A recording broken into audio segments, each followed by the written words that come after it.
Sorry for the delay, but thank you all for waiting, those in person and those on Zoom. I would like to call this regular meeting of the Board of Education to order. The next regular Board of Education meeting is on Tuesday, May 9th at 7:30 PM in the board meeting room. I do not have any chairperson report this evening. We'll keep this moving. So Michelle, we will move over to public comment. Good evening. If anyone in person would like to participate, please wait for the chair to acknowledge you. You have up to 3 minutes. Please state your name and address. Anyone for public comment? Please come up to the podium.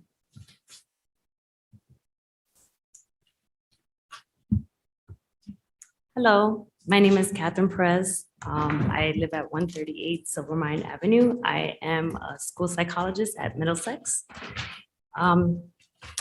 Could you bring the mic down a little? Sure. Is that, yes, thank you so much. Awesome, thank you. So I'm a school psychologist. I've been a school psychologist now for 10 years. The majority of my experience has been in the New York City public schools. I've been with Middlesex now for 6 months. I also have a background as a preschool teacher, as a parent coordinator, and I'm also a parent of a student with a disability. So the reason for my statement is I feel like there's a false narrative that Darien is losing staff due to poaching from other districts, and that the people are leaving because they're leaving for better paying jobs. And I'm here to tell you that that is not the truth. That the reason that people are leaving is due to poor leadership and adequate support, leading to depersonalization and burnout. In the past 6 months that I've been working at Middlesex, they have lost 5 staff members and 6 if you include the school psychologist who recently resigned after only 2 years at working at Middlesex. This is a red flag. There's data in exit summaries and burnout rates that have been reported in the DBT meetings that have been ignored. I urge the parents of Darien to hold their leaderships accountable for their role in the mass exodus of good, hardworking, and caring staff to other districts. It's your tax dollars, it's your children, and what happens next will be up to you. Thank you. Thank you for speaking.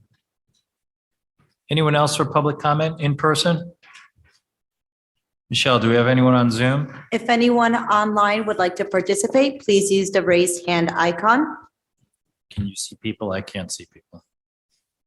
There are no raised hands at this time. All right, good. We'll have it at the end. We'll keep moving. Dr. Adley, Superintendent's report. Good evening, everybody. Thank you for attending this evening. I want to thank, first of all, thank Christina Mauricio, who's the department chair of the world language, and the staff, because they took a wee trip to the Galapagos Islands over the break, and they had a wonderful time. There were special 9 days. The kids were wonderful ambassadors for Darien Public Schools, and the staff did a terrific job for them, which is really once in a lifetime memory. There is 2B pictures we have somewhere in there. I don't see them, but oh, they are up. Okay. I think one's on the island and one is standing on the equator, if I have it correctly. But thank you to those staff members. These things don't happen without people giving up their time and their talents, personal and professional time. There was about 24 or so people had attended, but thank you. And we look forward to, I think it's Italy in the summer. I also want to congratulate Mrs. Mauricio for being selected to present at the National World Language Conference next spring. She is presenting on the work of instructional rounds within world languages and the world language department. So congratulations, and the opportunity to talk about instruction with her peers at an international level. Also, again, congratulations to the music department for the recognition just last week from the NAM Foundation. I think this is our 3rd year in a row right now where we're recognized for the arts, and we've talked many times here about the performing and visual arts. They're just outstanding, and we continue to gain that recognition, and the program is thriving, and we thank them for all of their efforts, both our talented teachers, and if you have the opportunity to see our young musicians, they are certainly talented. So congratulations to them too. I won't speak too much about Wellness Week. It's on at the high school because I think we've got a student, and we also have got Dr. Dad who might be talking about it. And it culminates with the Out of Darkness Walk. Again, I'll leave that. If there are questions after the event, I'll speak to them if you need more details. The Assistant Superintendent for Curriculum Instruction, that search will be commencing with tonight's appointment, anticipated appointment by the board of the actual committee itself. Dr. Dad will be doing a presentation on May 4th with Julie Droller on the connection and nexus between mental health and social emotional learning, and that will be at the middle school auditorium at 9:30 a.m. We have next week, there are a variety of HHR, Henley, Holmes and Royal parental meetings that are taking place for updates on the actual project. Each of the school projects will be given an update on that. May 8th, just a reminder, is the RTM action on the budget. This is a testing season for our students and our staff. So we started today with SBAC and the SBAC mathematics at the middle school. I think AP starts a two-week run for you. Yep, 2 weeks. Next week we start. So we've basically got about 3 or 4 weeks to wrap up a lot of the assessments. So good luck to all our students. Just wanted to mention that the middle school graduation is June 13th at 5 o'clock. For those of us who have administrative professionals, secretaries or otherwise, we celebrate them tomorrow. So we thank them we certainly could not function without them. There is a sort of co-sponsored with Thriving Youth and Middlesex Parent Organization and the DHS Parent Organization on a topic of the emotional lives of teenagers, raising connected, capable and compassionate adolescents. That will take place at the Darien High School auditorium on May 10th. And just a couple of notes about the board committees. Facilities will not meet this week, and the communications start time coming out tomorrow. The communications committee will meet at 8 a.m. On Friday. And the calendar for May will have the other dates of the other board meetings. Good. Thank you, Dr. Adley. We'll move on to approval of minutes. May I have a motion to approve the following minutes of the special meeting held? What's that? Oh, I did. So I'm looking right at you, Swaha. So thank you. Student representative reports. Swaha, good to see you this evening. Can you pull that a little closer to you? Is it on, Swaha? Hello? Yes. There we go. Much better. Okay. Thanks. So the Darien High School PA is co-sponsoring this. And so throughout the week, there's going to be planned activities and speakers in the Wellness Center. And I had a chance to go in briefly during my lunch today, and I saw decent attendance from students. And there were snacks and stuff, so it looked nice. And student government election results came out earlier last week. So they're going to be the students leading our student body next year or the next school year. And tickets for senior prom are officially on sale, and senior prom is on May 12th. So that's coming up as well. And last Friday, incoming 9th graders visited the high school to get introduced to school. And this was a very student-run event. So current students talked about their experiences and what they liked and all of that.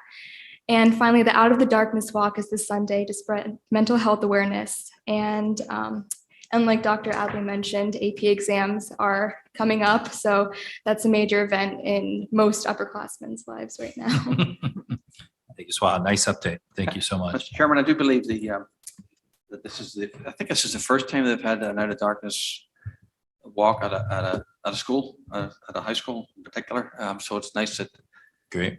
Our administration support staff organize that, and our students. So we look forward to that. Move on to approval of minutes. May I have a motion to approve the following minutes of the special meetings held on March 28th, 2023, and minutes of the regular meeting held on March 28th, 2023. May I have a motion? Dennis, second by Julie. All those in favor? Thank you. We'll move on to board committee reports. John? Last Thursday, the Finance Committee met, and you'll see a transfer coming your way. Also discussion of the surplus, year-to-date surplus, but we also talked about the draft new budget calendar as part of that, which I believe we're going to cover later as an agenda item as well. Good. Thank you, John. Sarah? The curriculum subcommittee met on the 6th, right before spring break. We talked about social studies and English. If board members have not listened to that meeting, I suggest you do. We are potentially going to talk about shifting the 8th grade English course as well as the 9th grade English course and the designation of accelerated versus honors. So that's something that'll be coming to the full board. So I would appreciate if everybody would get up to speed before we come to that comes to the table. Thank you.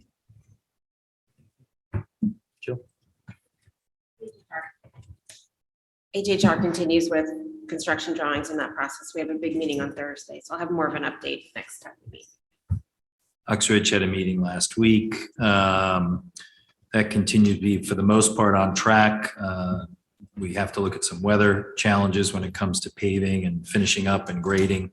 And also we're at the point now where we're doing kind of a deep dive review on all the contingency accounts. But overall, that project continues to be in good shape. Dave.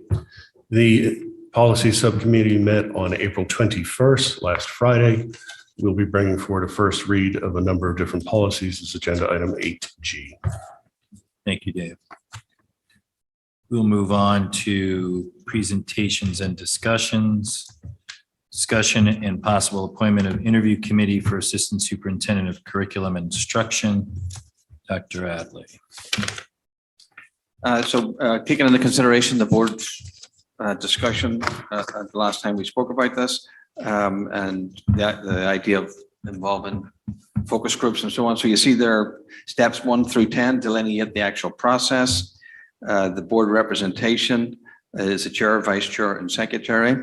So step 3 is the focus groups that are actually scheduled to commence on this Friday.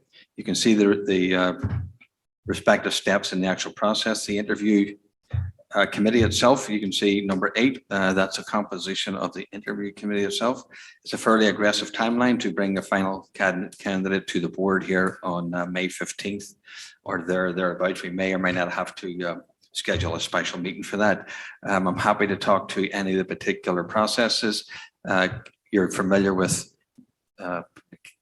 Patrice McCarthy, Executive Director of CABE. She's worked with the board every year now. She will be here to actually conduct the actual focus groups.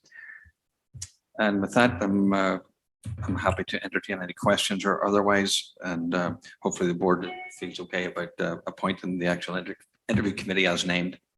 Thank you, Dr. Adley. Yeah, I think this is a good tight line. It's a tight timeline, but that's where we are at this point in time. I think we thought long and hard around the focus groups and having a facilitator. So I appreciate Patrice McCarthy coming and doing that. I think we're including kind of all the folks that need to be involved as we go through this process. I know the job has been posted and resumes are coming into the district. So I know that resume review process has already started. So I think we have a tight but a good timeline. And I think we have the right representation from a focus group standpoint, which I think will inform as we go through and look at candidates and go through the application and interview process. So with that, any board questions? John. It's more of a comment just for the public that they know that part of the interview committee includes the 3 officers of the board. Yes. Okay, Yes. so I Yes. think that's important for the public to know. And also, I guess if you're not a PTO parent or CDSP chair, that any parent can probably log their comments or, desires, what they'd want to see in an assistant superintendent via email, public comment throughout this, right? I mean, Sure. we'd love to solicit feedback from the broader community as well. Yeah, I think going through your PTO reps, going through the CDSP or sending emails to the board. I guess it's a good question. When will we know from a public standpoint, Alan, who the PTO representatives are? We will know who they are tomorrow. Okay, good. And if we could get that information out, I think that would help for people that may want to funnel feedback through them. Absolutely, yeah. Good. Sarah. I was just going to say, similar to John, I will happy to solicit information. I've talked to a bunch of people on the board, a few people on the board already about what they're hoping to see, but please, if you have not shared your views with one of the 3 of us, please make sure to do that before Friday when we meet with Patrice. And also to the public, please send us an email Yep. if you have an opinion. We need to hear it. We want to hear it. Good. Jill? Also, people are welcome to call us. Yeah. You know, we're happy to take phone calls too, because sometimes it's easier in a conversation. Dave? Similar, if there was any way, and I know it's probably unwieldy to get parents just broadly to come in and talk to Patrice. I think it's great that we're going to solicit emails and phone calls and feedback, but it would have been nice to see in addition to what seems like a fairly robust process and have more public comments. So hopefully people have a chance to get their opinions heard and what we're looking for moving forward. Thanks. Dennis? Will there be a write-up of the focus groups by Patrice afterwards? And is that just to the subcommittee or is that to the board or to the public or whom? So the feedback from the focus group, there will be a summary given on May 1st to the actual interview committee. There's a pre-meet of the interview committee to go over HR stuff from Marge and also to hear the feedback actually from the actual focus group itself. Julie? So there will be some narrative. Julie? I'm assuming at step 10, the final interview, we're anticipating one candidate coming to us at that stage of the game? Is that, We're intending to, but perhaps not. We'll see. okay. And with that question, will we be provided with some sort of summarized feedback on what you all were looking for working through this process? I know we'll have given input into it, but I think it would be helpful for us to review that information before we meet with candidates at the end of the process. Sure, we can accommodate that. It's kind of the normal process. I mean, Dr. Ellie in the past has given a summary of how this person got there and why. So Perfect. over and above their resume. I guess. Yes, John. yeah, Sorry, is there any way the board could see the feedback from the focus groups earlier than that last meeting, or would that somehow damage the process? I think for right now, I think based on that a search committee is formed, that information would stay within that search committee. Okay. Good. May I have a motion to appoint the interview committee for the position of Assistant Superintendent of Curriculum and Instruction? Dennis, second by Julie. All those in favor? Is that unanimous? Okay, thank you. Thank you.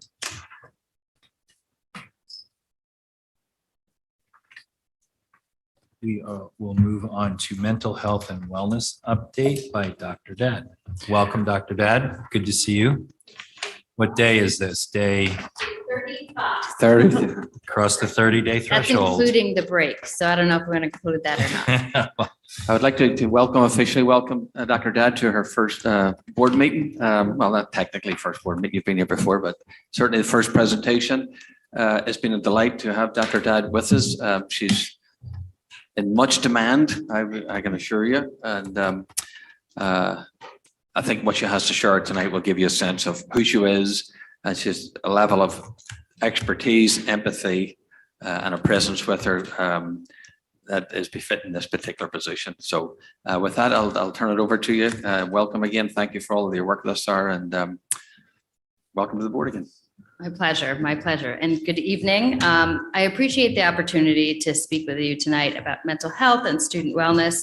And before I begin, I just would like to express the sincere gratitude for the support and the steps that you all as a board, Dr. Adley, the community, the staff have taken to really prioritize student mental health.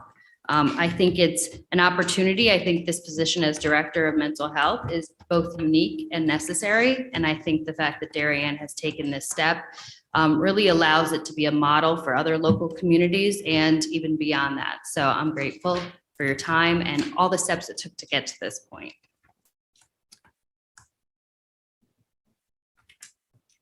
All right, so in thinking about this presentation, I thought it would be helpful to focus on kind of the first 30 days, 60 days, 90 days of my tenure in this role and kind of what the goals are, what I've already done, kind of what I'm looking forward to in the future.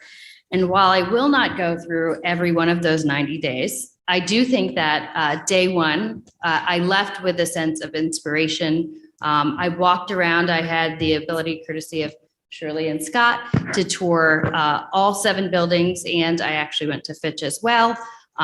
Thank you both, because I logged 9,016 steps, which is comparable to my trip to Disney World. So thank you for that. Beyond that, I got to get a sense of the schools, just the caliber of the staff that you have, the connection, the commitment to really the students. It was really a pleasure to see those authentic relationships and just the talented staff that you have. So like I said, I'm not going to go through every day. That was day 1. Also, thank you to Dr. Adley and Dr. Tramberg for just checking in on me. How are things going? If I need anything, it's been much appreciated. So for the first 30 days, I really focused on listening and learning. You can't learn without listening. So I've really just been absorbing primarily with the staff and with the administrators, because that makes the most sense and that's the most direct access, kind of getting a sense of Darien, what it's like to be a student here, to be a staff member. Also recognizing all the tremendous work that's been done up until this point around mental health. There are such strong community relationships. I've really focused on really learning. So now, day 35, I'm transitioning into the 60-day term of really focusing on further assessment and aligning. So having more thorough conversations on assessing need, meeting with smaller groups, also really connecting the dots between all of the wonderful mental health supports that we have, the social emotional learning programs, the community commitment, different agencies, and really trying to connect those dots and look for, where there may be gaps and where there's real significant strengths. And then in the next 90 days, which takes us about to the end of the school year, really focusing on building on that learning and assessing and implementing. Sorry. Thanks. It's got a mind of its own. No, that's okay. That's okay. So engaging and implementing. So implementing some of the things based on the learning and assessing that I've done over the first 30 and 60, 90 days. Also looking at that in terms of aggregating data, where is there a need, and really getting into some more kind of granular understanding of where there's need. So when I look at the first 30 days, the focus, like I mentioned, is with the staff, because I've gotten to know them. I was able to tour all the schools, like I mentioned. I got a sense of what a student assistance team looks like at the high school, which was a great opportunity to see the interaction between the counselors, the administrators, even the nursing staff. From there, it spawned a conversation about how do nurses respond to mental health crises, and then professional development needs that might be there. I also presented a couple times already to the high school staff, realizing that, last spring was a really challenging time for all of them, and looking at resilience through connection and skills with a small group of the staff. And then more recently with the entire staff, I presented on maintaining motivation and reducing burnout, simply because we know that education is one of the top 3 professions where burnout is high. And what are the strategies and skills that we can continue to foster to not only recruit talented people, but help them remain resilient? In addition, I had the opportunity to spend some time the week of the 31st and support the staffing in the Wellness Center, which I'm going to talk about a little bit more when I get to students, but I will say that was a highlight. I think that's such a unique space and opportunity to really foster resilience. I enjoyed watching a group of teenage boys not even look at their phone and play a very intense game of Uno.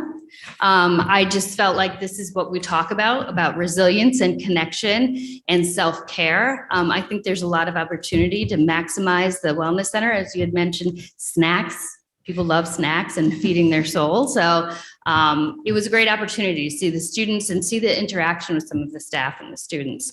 I also had an opportunity to meet with certain groups, including the lacrosse coach, to identify if there's any continued need related to grief and loss, and how to plan ahead for that. And then for the first time, I got to meet all of the academic and instructional leadership team, which included principals, department chairs, where we really had this wonderful conversation about the power of moments and connection. It was a great opportunity to meet everyone. So that was the first part of my 30 days. The focus, as I mentioned, was on staff, I'm excited to present at the administrators retreat with an understanding of how all administrators can kind of integrate mental health awareness into whatever work that they do. This past Friday, I had an opportunity to host all of the school psychologists and social workers. It was a wonderful opportunity because we know that they are on the front lines of the student mental health to get a gauge of where we are, what might be needed, what's working. And we have a lot of newer staff. Many of them just hadn't been in the same room together, maybe meeting. So creating that sense of community, because we know that that builds resilience even in our mental health workers. And then I would say it was week 3, the focus shifted a little bit on onboarding and assisting with onboarding the school security officers. It was a great opportunity. I had a chance to work closely with Leanne as the director of security and really understand kind of what would be most helpful as the officers transitioned into their new role and understanding the mental health needs of our students. And then I also had a chance to spend some time at Fitch Academy and really assess kind of their needs as a unique learning environment. So as a brief overview, these are 3 of the presentations that I conducted along with Shirley and Dr. McCarthy. Just to acclimate the school security officers, what is ruler? If I see a mood meter as I'm walking around, what does that mean? How might I see people trying to help students stay regulated and stay safe? So first it was an overview. And I will say, if you are interested in any of these, we can forward kind of the presentations to you as well. And then we did an overview of kind of emotional disorders in childhood and adolescence. What are the common things that we see in schools? Say there's a student who maybe has OCD. What does it look like for them getting in the building? You might see some ritualized behavior. How do you respond? Things like that. And then safe school climate and bullying prevention. So that's 30 days with the staff. And then a little bit less with students and families. My goal is as the time continues, I'll have more opportunity to interact with students and families. Again, as I mentioned, the Wellness Center, there was tremendous, I got to see, you know, the therapy dogs coming in, the warm cookies coming in, watching kids make friendship bracelets. I also had a chance to meet with the Board of Ed student representative. John sat with me for a while just to talk about what it's like to be a student at Darien High School, what it was like. And he mentioned that he grew up in Darien, so all the way through elementary and middle school, because I think the voice of the student is just so critical when we're thinking about mental health. He also helped me identify where are clusters or groupings of students where I could meet a little bit more and get a sense of what it's like from different experiences, whether you're into athletics or the arts or performing. So that's on my 60 days to meet with those groups. There I was think there's a good hierarchy in the cafeteria you can figure out. I So did where make the it sure. s- I where the know. Seniors sit. I got a little sense like it was like, it doesn't matter what decade it is. The cafeteria is a great sampling of student behavior, It is. right? It was amazing. I got to know it. So I'll probably hang out there a little bit. There was also a wonderful Katie Southward, a former Darien High School alumni who came this past week and really did an amazing presentation for the art students about the integration of emotions and color and how you can use that in a therapeutic way. And she had the students so engaged and they created this tremendous piece of art that I just really, you could see it just pulled students in. And then in terms of families, I was able to attend every PTO at the elementary level. So when the SSOs were introduced, I know sometimes parents had questions. How do I talk to my student around things like school violence in a developmentally appropriate way? So I was there just to field questions and also afterwards help with communication that you might be able to have with your student. So I'll figure out which, there we go, how to aim. And then with the community, I've been so impressed with all of the supports within the community and the intersection of that with the school system. I can't say, even working with so many other districts, that I've seen such a comprehensive relationship. So I had the opportunity to meet with Human Services, Ally and Cynthia, really gave me an overview of the range of services provided to individuals, including anything if there's food insecurity, how they help families, which obviously food insecurity would impact your mental health, your ability to concentrate, but also just in general, what they've done kind of with the task force. I met with a Thriving Youth Task Force as well, which I like to kind of see data and learn more. So they shared with me some of the previous results with the survey that they conducted. I also learned a little bit more about their recent community conversation with the students, which was really insightful. They asked the students in focus groups, you know, what is it you wish you could tell the adults in your community about mental health? And it was a real authentic conversation. I appreciated hearing that. Teen Talk. I really am excited about Teen Talk coming to the high school. I had a chance to meet with Denise, and I had previously worked in my prior district around kids in crisis and their services and their supports.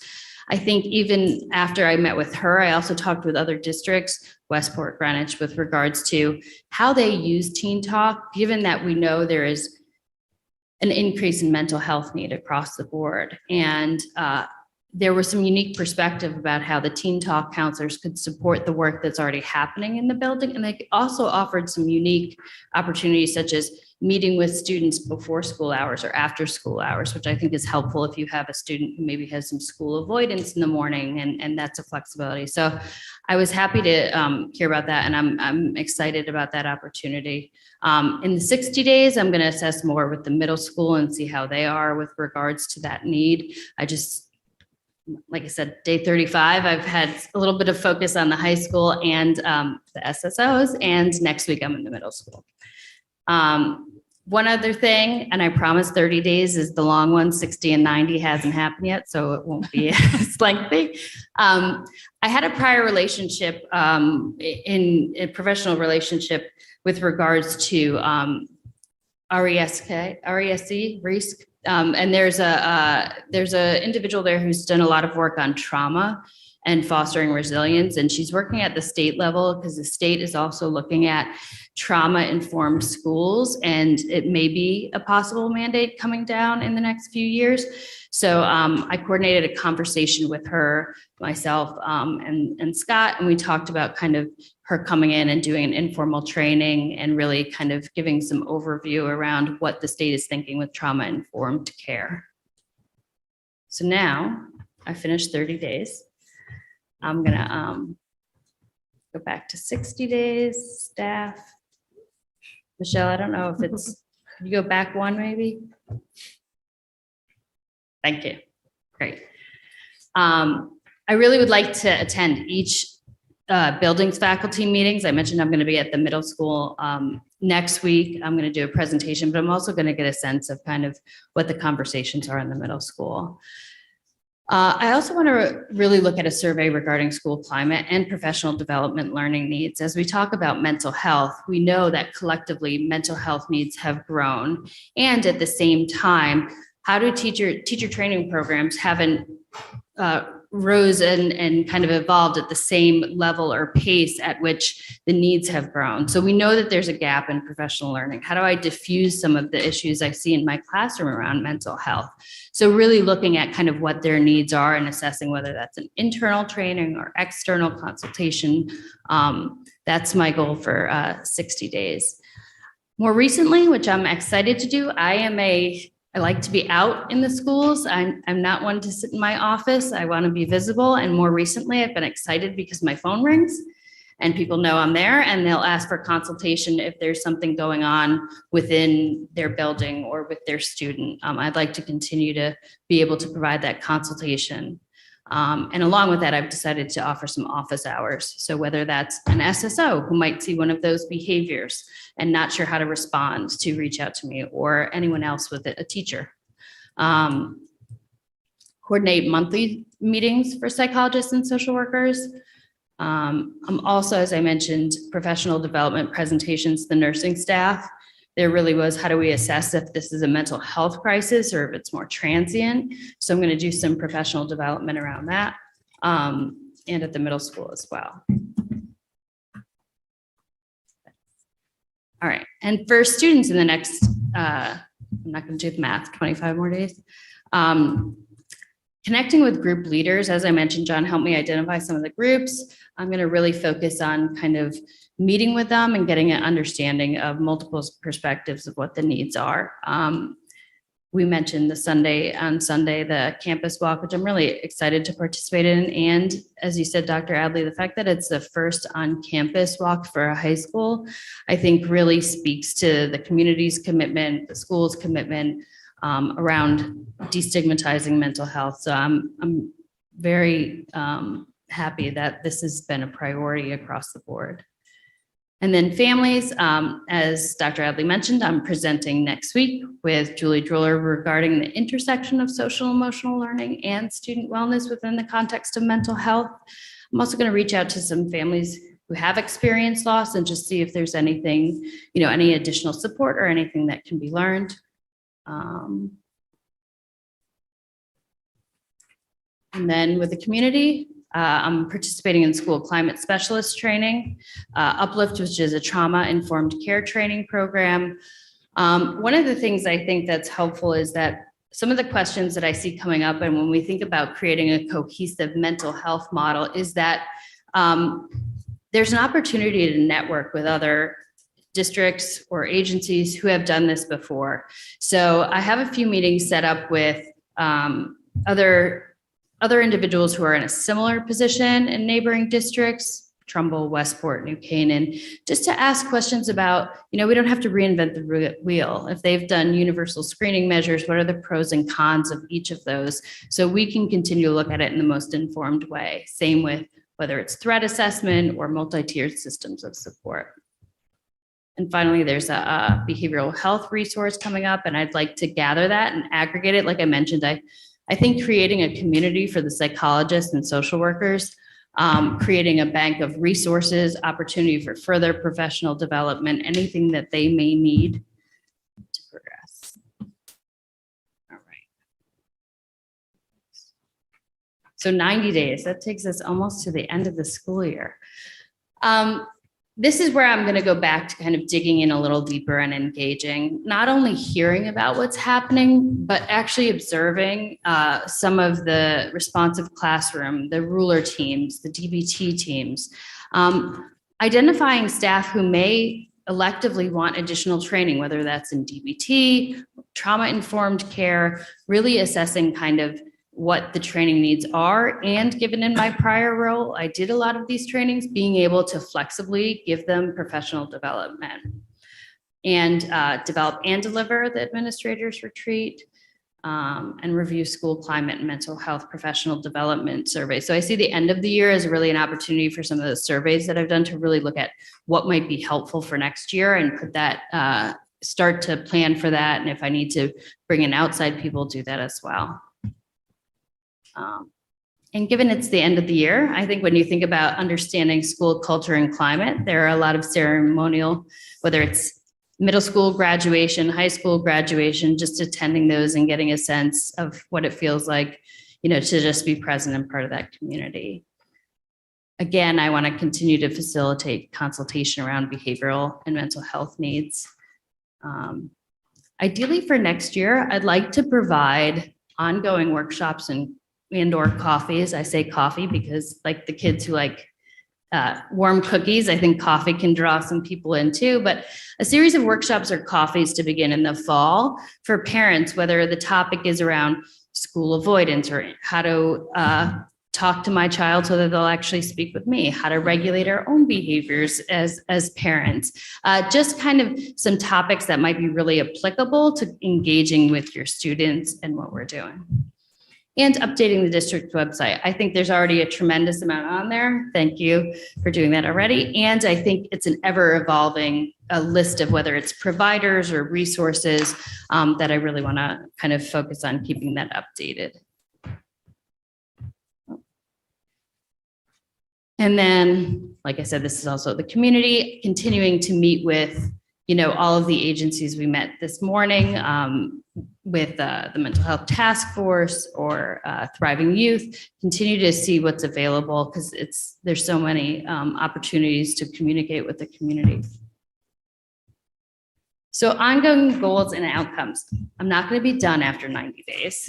It will set the foundation for more to come. But when I really conceptualize where the need is, I think when we look at staff professional development and assessing both internal trainings, I think there is tremendously talented staff and learning from each other and sharing information. And that also creates a sense of community and culture, which we know even when we're thinking about resilience, whether it's for students or for anyone who's feeling burnout, that connectedness and continued learning actually helps reduce those feelings of burnout. And some of those may be external resources for professional development with a focus on recruitment and retention. I think, like I said, I know that it's really difficult these days to be in education. It's a wonderful profession and it's a lot. I think since COVID, we've seen a lot more individuals change professions. So how do we maintain the high caliber of staff that we have? Student well-being, I think there are a lot of wonderful supports that are available. I'd love to really look at it from a multi-tiered model in terms of what can we do for everybody at a universal level? How do we look at things like balancing academic rigor with self-care and well-being? How do we look at that kind of collectively at a higher level? How do we use language that values mental health and destigmatizes it all the way up to, someone who needs a little bit more support or someone who really needs more intensive support, and we can create a connection or a link with outside agencies or organizations.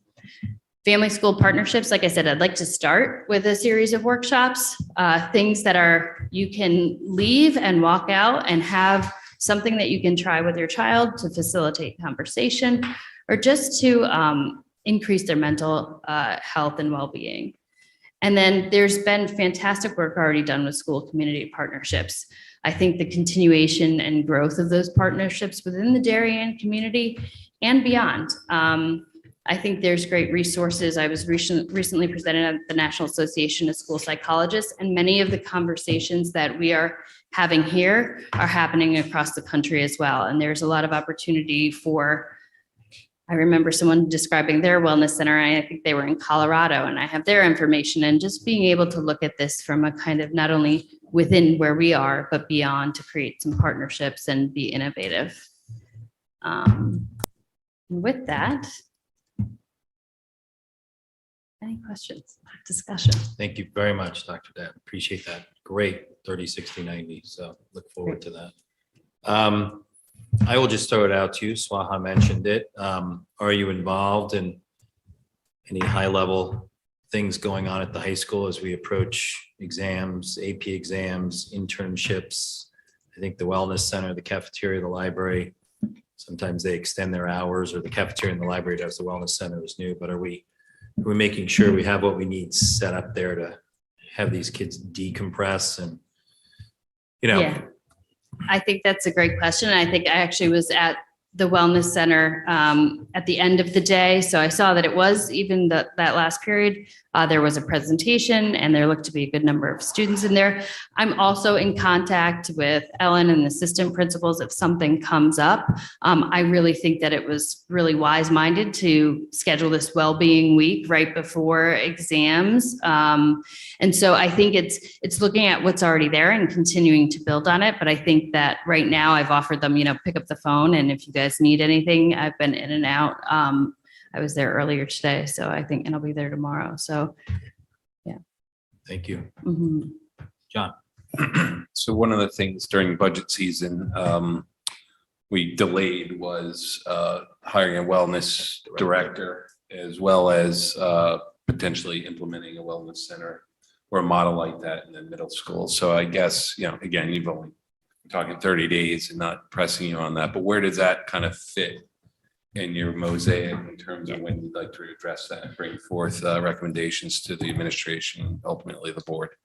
I think I've already, like I said, I think within the next 30 days, because I have spent a good amount of time in the wellness center. I actually, we had a similar program when I was in Westport, but I think this has the opportunity to be more robust in terms of creating student and staff community around mental health. I think there is an opportunity there to bring in other people, to have it staffed. I think it really could be a really great opportunity to expand kind of and model what it looks like to take care of one's mental health. So I think that at this point, I'm probably another 30 days, and then I can come back with a concrete recommendation. And so far, everything that I've seen has been really positive. And same with the middle school also. I mean, that For the idea kids was in raised. crisis, I think, you mean. Oh, Kids in did I say crisis at the middle kids- school. I'm sorry, kids in crisis. Yes. Is what we're. Yep. Kids in crisis, same thing. Like I said, the focus so far has been like elementary level SSO and the high school, but I talked to Carolyn and I'm going over to the middle school next week. Next week I'll be gathering more information. So I think it's just a matter of time, but it's definitely, I've had positive conversations, and so far, like everything seems to be, I can't give a definitive answer because I haven't talked to us directly with the middle school staff, but I do think that when you look at those kind of universal supports, things like a wellness center, things like a teen talk counselor provides opportunity for it to be embedded into the culture of the school. Thank you. Mhm. Jill. You've been here a hot second. So I'm just curious, though. I know it's a lot of people to get out and know, but one of the things that we were looking at for your job was explicit connections with coaches who are sometimes embedded in obvious ways in our community and sometimes not. They just come in to help with a specific team.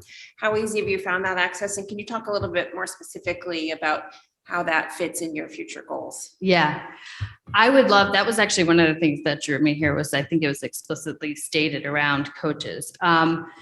To date, and like I said, it's only 30 days in, but like that targeted group around lacrosse coaches, but it actually facilitated some conversation, just awareness around mental health and things to look for, but also how to like the balance of helping your kids move forward and also being a supportive adult in their environment. So I would love to have more ongoing conversation, not only with coaches, but I also think like there's other areas where students come to, right? Like they might be in the arts and there's a culture and community within the arts, right? Whether it's performing arts or so I would love to meet at least with all of the chairs and like for those, the meeting we had with the lacrosse coaches ended up being towards the end of the day because that's when, like you said, they're not all school employees. That's when they're available. So I'm happy to have those hours. So my goal would be to meet with the athletic director within the next 30 days and also anyone else who chairs any of those clubs or organizations, because I think that there's unique needs across them. Tara. Sorry. Hi, thank you so much. Great presentation. My question also is about sports, but more focused on the kids. I love that you're speaking to different groups and such, but we're also going to be looking at sports in a different, athletics with the budget this summer. And I would also kind of like to hear what your input is in speaking to the students about, we know sports is a great place for them to go to, but, we also hear some feedback that sometimes there's different things going on that it's the opposite. And would love to hear what you think about that. Yeah, I think especially like during COVID, we saw when kids weren't able to engage in group sports, like that's an area where they learn a lot of, developmentally appropriate adolescent socialization. So there's that balance. We saw that. And at the same time, recognizing that there are challenges that come with being in competitive sports. I am also the parent of a 16-year-old very competitive ice hockey player. So like I see that too in terms of it has both a really positive aspect. And I think just being authentic with kids and saying that you might really love something and it might also come with some challenges and mixed emotions. And can we help you kind of navigate those? It might also be teaching them skills on how to effectively speak to your coaches or speak to your teammates. So I'm really passionate about the sports piece and I know how important and what a big piece of it is in Darien. I'm looking forward to having that conversation with the kids. I think all in all, we just hope that our sports environment is additive and not.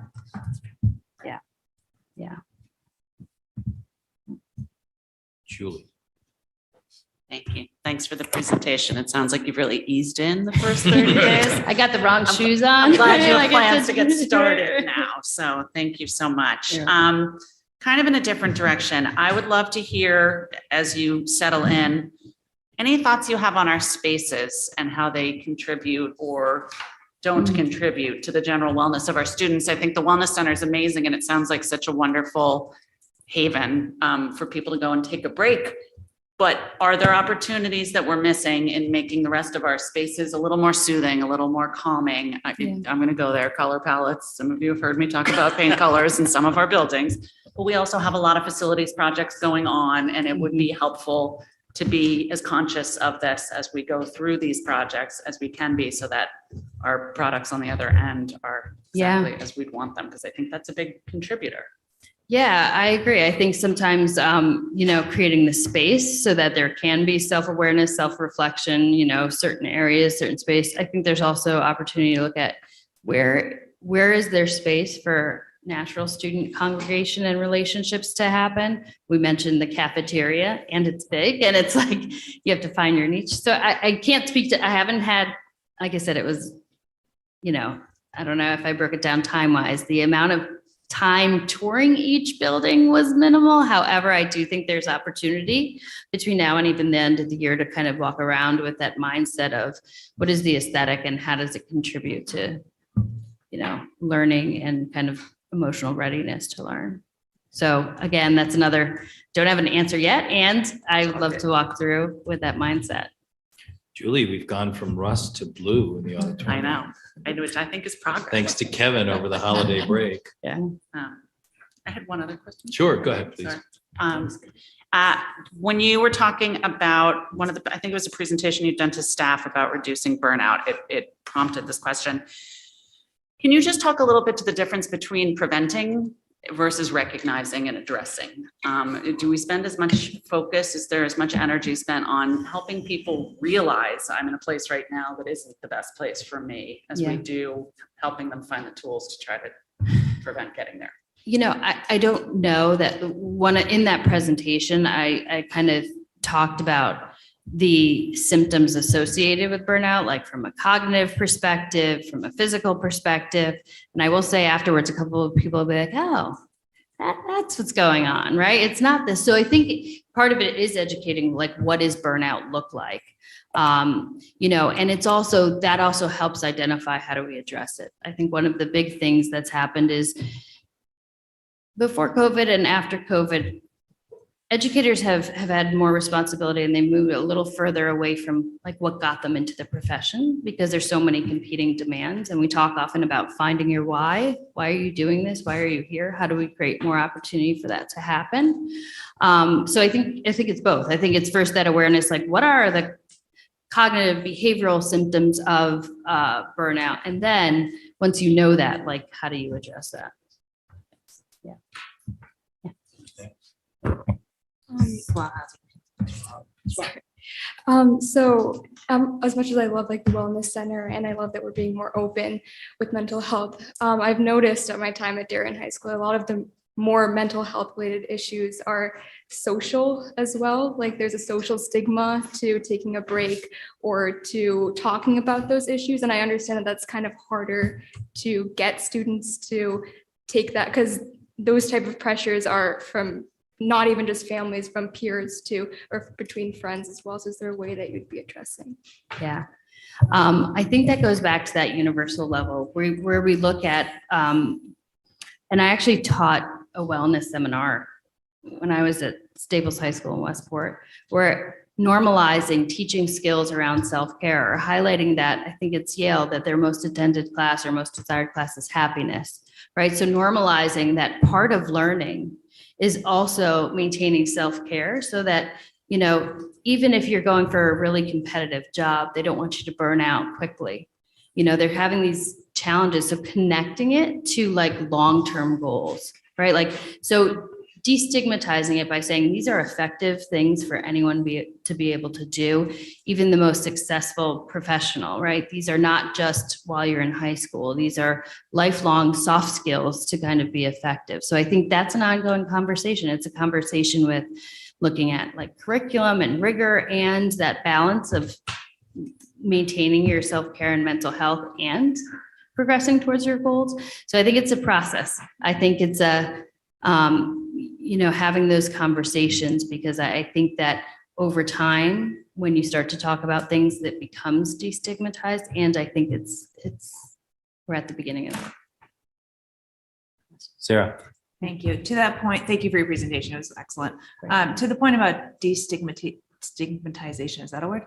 I would like to touch a little bit about the family piece of this, because as all well and good, if everybody is hunky dory, happy in school, if you go home and your parents are not necessarily on board with talking about mental health or aren't sure how to talk about it with somebody else, how do you suggest, or how do you anticipate bringing parents along on the kids' journey of becoming more open with their mental health and understanding what's happening in self-care? And, is there a way that you could throw out like a quarterly how to do XYZ? I don't know. I'm just throwing ideas out here, but I think that the parent piece is a piece that's really, really important that I would love your opinion about.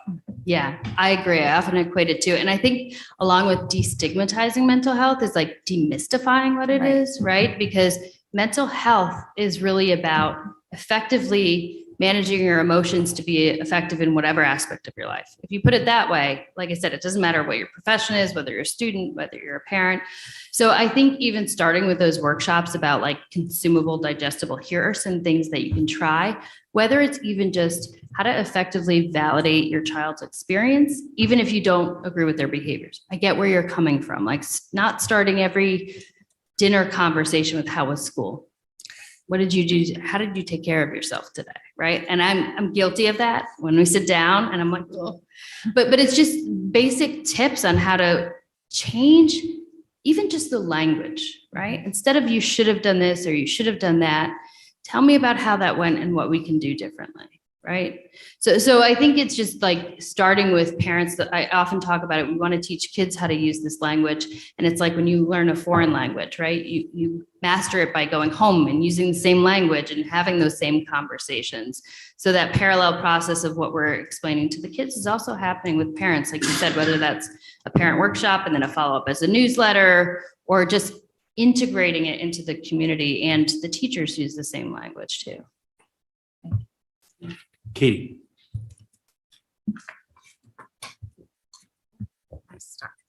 I'll lean forward. You mentioned the gap between professional development and the daily ask of teachers, but I was curious if you had an opportunity yet to assess the professional development needs of the school psychologists. I had my first meeting with them on Friday, so that was really more like a meet and greet. But it was kind of like, where do you see need? I can't say it was formalized. I think that'll happen between now and the end of the year as we have more time together. I know they expressed a desire for more, professional development around different strategies but I can't really speak to specifics yet about what they need. I think in general, it's just even like I had offered to create a resource bank, like go-to things for if you want to have a conversation with a parent around executive functioning or things and they were very appreciative. Like it would be helpful to have some of those things readily available so that it's, I can go to a shared, I think it's also creating community to discuss challenges. I think that's really important. There's a lot of complex cases. Yeah. I think to that point, I see you as a kind of a key ingredient as we go forward in the overall professional development side of the house in terms of how we look at it, what we do, how we roll it out. And I think that'd be a good conversation amongst the cabinet with you. Yeah, I'd love to have that.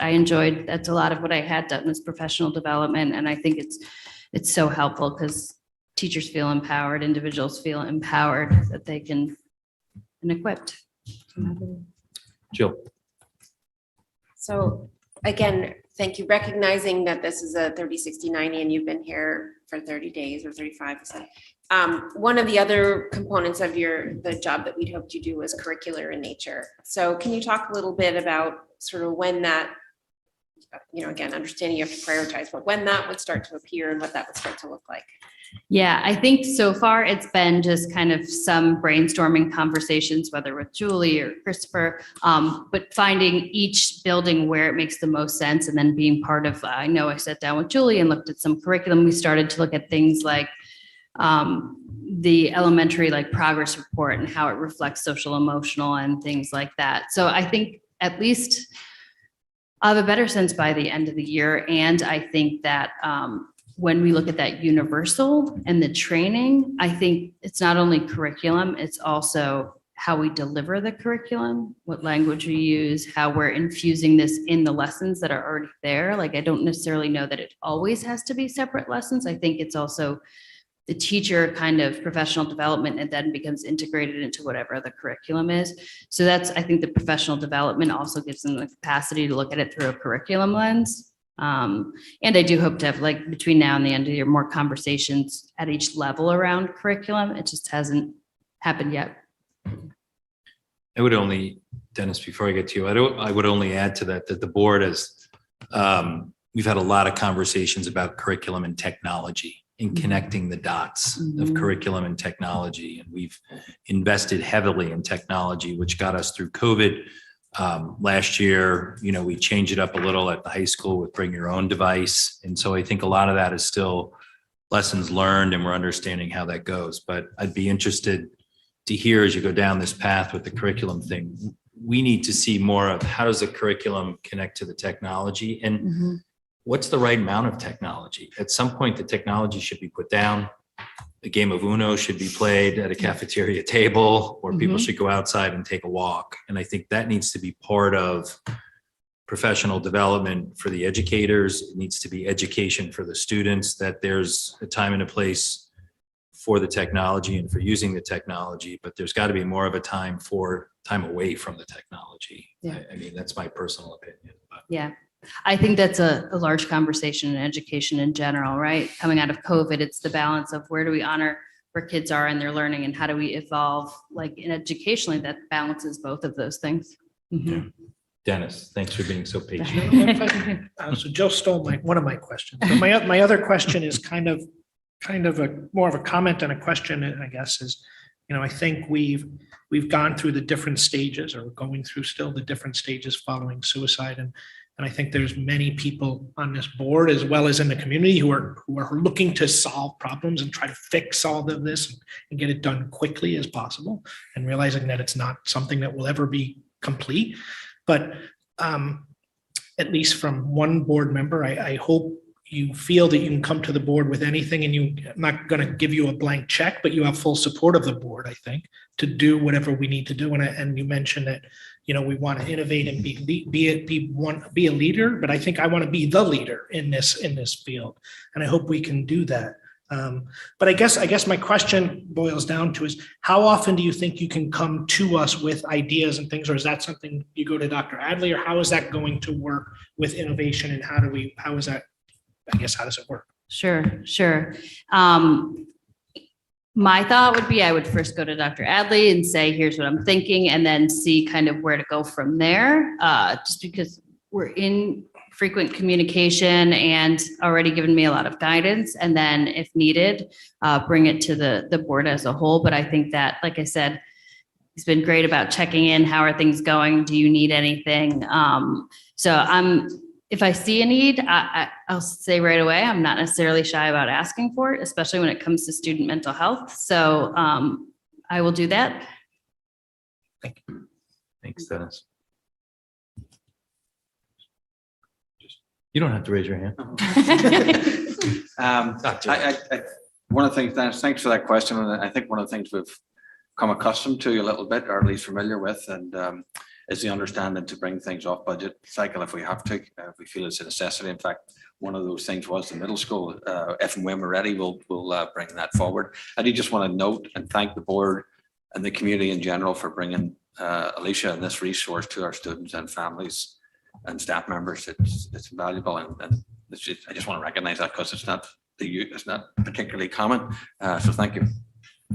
Great presentation. Thank you and Great. welcome. Thank you. My pleasure. Thanks.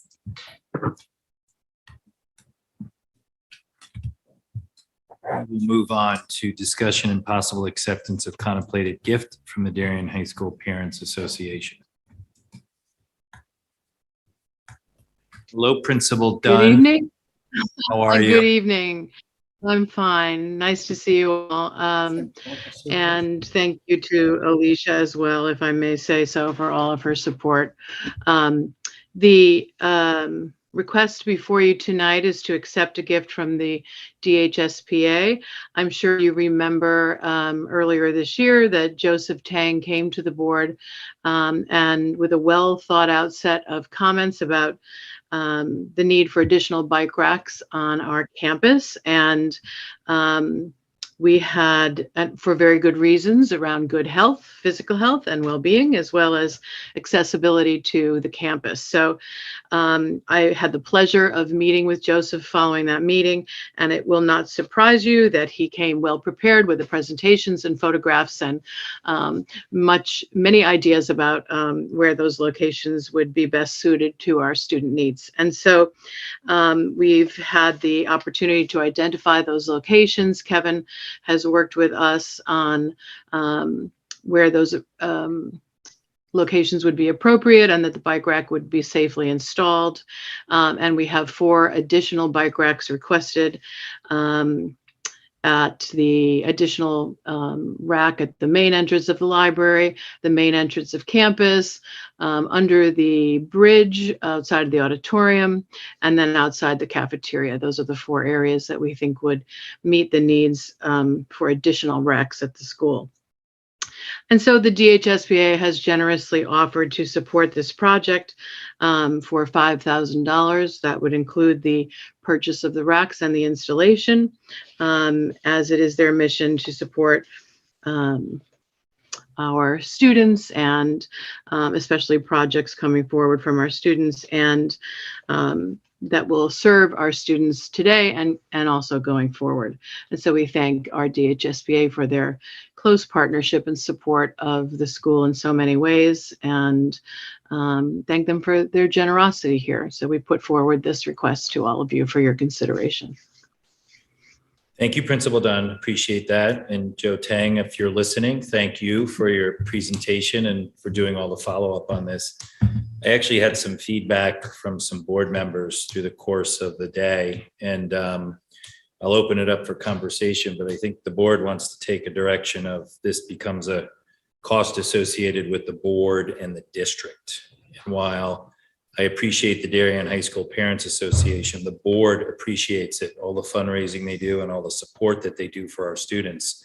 But I think this really, my view, will open it up to the board, but I've gotten a lot of feedback that this is something we just should do for the campus. It's physical infrastructure, and it's something that we can figure out at the board level with much appreciation to the Darien High School Parents Association, and they can figure out what to do with the $5,000 that they won't spend on the bike racks. So with that, I'll open it up. John? Yeah, I provided some feedback, and I think when Joseph Tang presented, there were comments like, let's get it done, from fellow board members, I think yourself, Mr. Chairman. So I think we can find $5,000 in our surplus this year and get it done through board funds or, taxpayer funds versus the generous gift. So I'll be voting no, but with a very warm heart of thanks for the Darien High School Parents Association coming forth, and I'm sure they can find a better use for it. Thank you, John. Votes, comments? Sarah? I'll just echo what John said. I think that this $5,000, and we're going to talk about a pretty large surplus that we have. I think it's worth it for us to use our funds to make this happen. It is infrastructure in a way. And I think that the DHSPA works hard to fundraise, and they could find a better use of their funds to be able to directly touch the students. So I'm fine with taking this off of our budget. Ellen, have these been ordered? Yes, I think it's in the works. We assumed that either we would be paying for it or the DHSPA would be covering it because we wanted to get it I'm glad taken it's, care of. So glad it's we're in process. we're in process already, yes. Good, thank you. Any other questions or comments? Julie? I just want to add one more thank you to Mr. Tang and to the DHSPA for the offer And I'm glad to hear it's in the works because 'tis the season. I was at the high school today. There are a lot of bikes over there. It's beautiful biking to school weather. So I'd love to get Has those. there been an on uptick in campus. electric bikes? I see more and more of them all over the place. I So didn't much know for the this health, was so much for the health offer on that one, yeah. Yeah, yeah. So fresh. So good. Just a question. Yes, Dennis. So a little silly, but do we have or Ellen, I guess, do you have a policy in place with how long a bike can stay in bike rack? What if a bike sits there for a month or 2 months or how long is? Yeah, you don't find that to be the case. They're coming and going on those bikes each day. So we haven't run into a problem that we've required a policy, but there's always, room for policies in high school, so we can develop. That comes from someone that rides a bike through Manhattan and probably looks for bike parking spaces on a regular basis, Mr. Maroney, with his helmet, I might add. So, good. All right, good. So I will go through the motion. May I have a motion to accept the gift from the Darien High School Parents Association? There is no motion, so that will not move forward. But again, a big thank you from the board to the Darien High School Parents Association for that generous offer. But we will take that through our budget process. So Alan, if you could please extend our thanks to them and Joe Tang for continuing to follow up on this. And I would say, as I said, I think previously, let's get it done. Thank All you. right. I did inform Joseph that we would be here talking about it, and he's thrilled and very grateful that he's been able to leave a legacy to Darien High School. So that's Great. wonderful. Thank you. Rich, do you have a process or a potential motion when we move over to the finances? So we can either amend the financial report tonight so you can approve a transfer so we can get going, or we'll have to bring a transfer to the May financial meeting. I think we can amend it this evening. So, good. Jill?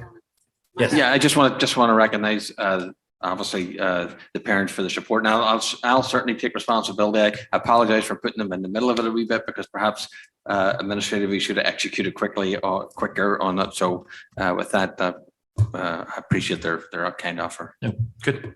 Very good. Thank you all. Thank Thank you, Alan. Have a good evening. You too. We will move on to discussion of draft Board of Education pre-budget topics and timeline. Dr. Adley and myself.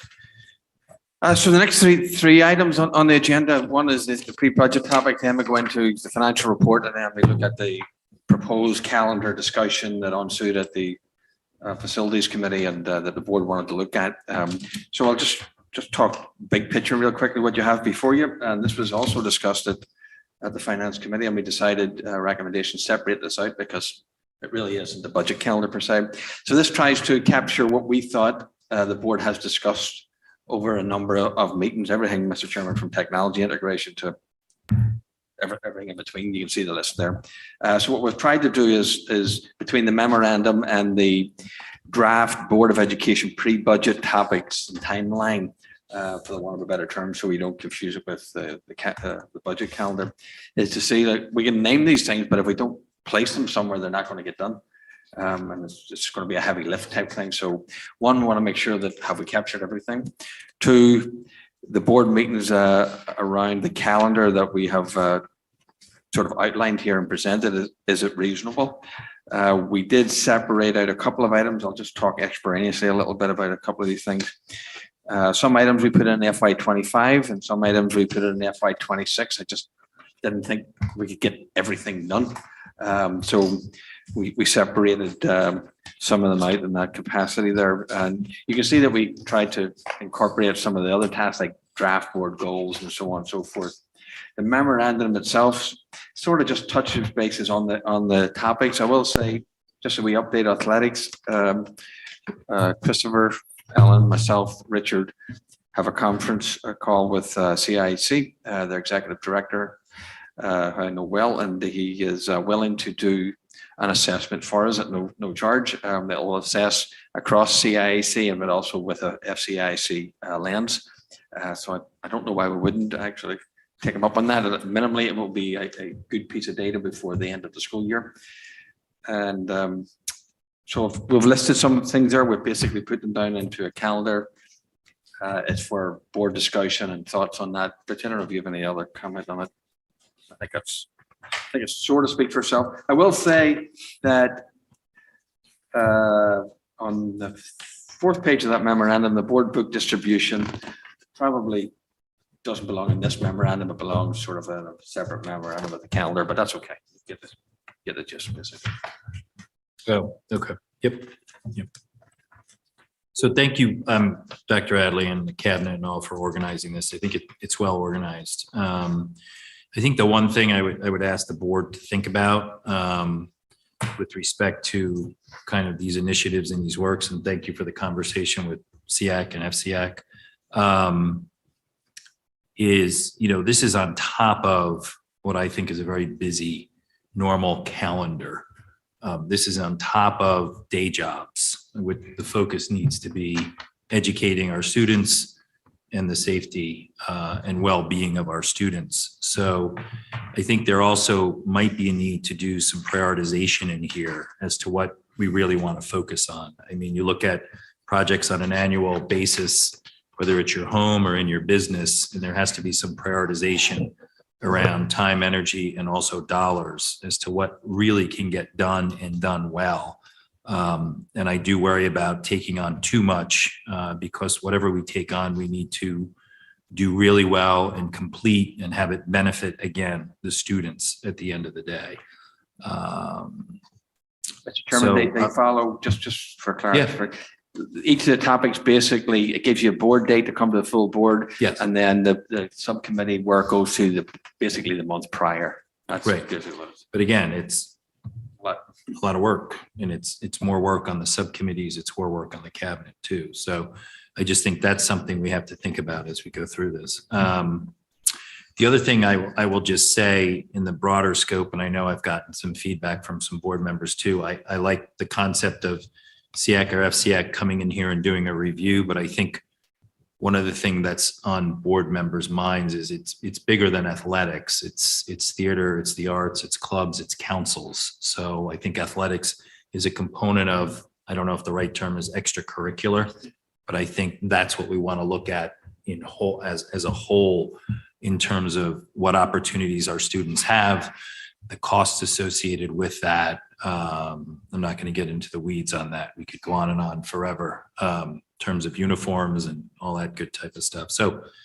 I'll pause there and open it up for further board conversation. Katie. Thank you. Well, I appreciate that there is a lot of depth of work to be done laid out here. From my perspective, I would like to prioritize a discussion on the literacy program much sooner than fiscal year 26. Thank you, Katie. Sarah. So I agree with you that athletic conversation is, I think that the SEAC, FCAC, whatever that is, it sounds great, but it is a broader conversation. And I think that has policy implications, that has budgetary implications, it has a lot, it's a big nut. So to me, that is, of all the things listed here, I would think that I would prioritize that discussion as it is a broader, multi-layered discussion. My other comment is that are we putting too much on the subcommittees? I worry that we are doing too much work in small groups and then not having the full conversation at the board table where everybody gets to weigh in. And I know that, yes, we have the conversation in subcommittee, we then bring it back, but the level of conversation is not as robust as I personally think it should be for some of these larger ticket discussion items. So, I'm thinking about like the department chairs, like as chair of the subcommittee, I don't know that I want to have that department chair conversation, which is a big conversation with just 4 people, and then shift it back to the board and say, here's our recommendation, take it or leave it, which is basically the way it happens. So I think some of these conversations are applicable to subcommittees, but I think some of them are broader conversations. So. I will. All right, go ahead. Go ahead, John. I've been on a board that tried to attack everything at the board level, and it was a disaster. Yeah, I'm not saying Okay. everything. I'm just saying there's some of these that So- I think need to so- come out of subcommittee. So I think, winding my exuberance back on the subject. Yeah, you make a point, but I find working within the subcommittees, you ask all the important questions. Everything is now published easily within a day on TV 79 or YouTube channel. So it's part of you as a board member to being coming to watch those committee meetings. 100%. I don't have comments a lot of times because you ask my questions. It's like back in the budget process. So, to sit around and regurgitate what the committees do, and they do awesome work. I think what we accomplished here as a group, as this board has been built at this point, is great, and it's a productivity enhancer. So I would, again, if there's a meaty subject, we're going to talk about it at the board table. So that's my personal opinion. Dave. Thank you, Duke. I would just, a couple points. One, back up Katie. I think literacy is something we should prioritize sooner than later. I think you're right in sort of the prioritization we have to look at. A lot of these things, we're getting into the weeds, we're getting into details. I mean, we've had hour-long conversations about the uniform replacement cycle as a full board before. That's a waste of everybody's time. I really think the proper question for the board should be, what are our broad policies to extracurriculars, whatever form those take? We should set those policies broadly, what our goals and objectives are. And then the director of athletics can figure out how to do uniforms. Like, that's a waste. So I totally agree with and back up what you were saying, Duke, prioritization. But I think we can achieve a lot of that if we really focus on the high level goals and policies, which is our purview. Thanks, Dave. Julie. I'm not sure what I was going to say now. All right, next. No, I'll still talk. On the committee process, I'm probably less concerned about whether we decide to continue doing as much work in committee as I am about just being as aware as we should be, that that's how we are doing things. And you've heard me say this, Duke, I know, but I feel like we sort of migrated to this place where we're doing much more of the heavy lifting in committee. And I don't remember having a conversation like we're going to shift to that. It could have happened. I'm not saying it didn't, or it might have happened before I was sitting here, but it has happened. And I think it changes the work or the way that we as board members need to be doing the work. It's not like, oh, we're having a pre-read in a committee meeting and then we go and have the discussion at the table. There's a lot of work going on at the committee meeting. And it's also important for our audience, who we don't want to lose. And we want to keep engaging, but we want to make sure that people are paying attention to these committee meetings and hearing the questions that are being asked and understanding that the diligence is being done at the level that it should be done. I still worry a tiny bit because we are 9 people bringing perspectives and points of view. And I know we get some of that when the committee brings something to the table. I'm not sure it gets quite to the same degree. But again, if it's incumbent on all of us to stay up to speed on all the committee meetings, which is a lot of work, but I think we can do that. I just think we have to be really conscious of working that way. Maybe everybody else knew that. It might just be me who's coming to that realization. All of that said, I still think there are some things on this list that are bigger than committee that maybe need a pre-discussion as a larger group before it goes into committee. And as a further point on that, I think there's some things here that I wouldn't have assigned them to the committees that they're being assigned to on this list. And so maybe I'm looking at it differently, which suggests to me that there is a conversation to be had there to figure that part out. Katie. Thanks, Julie.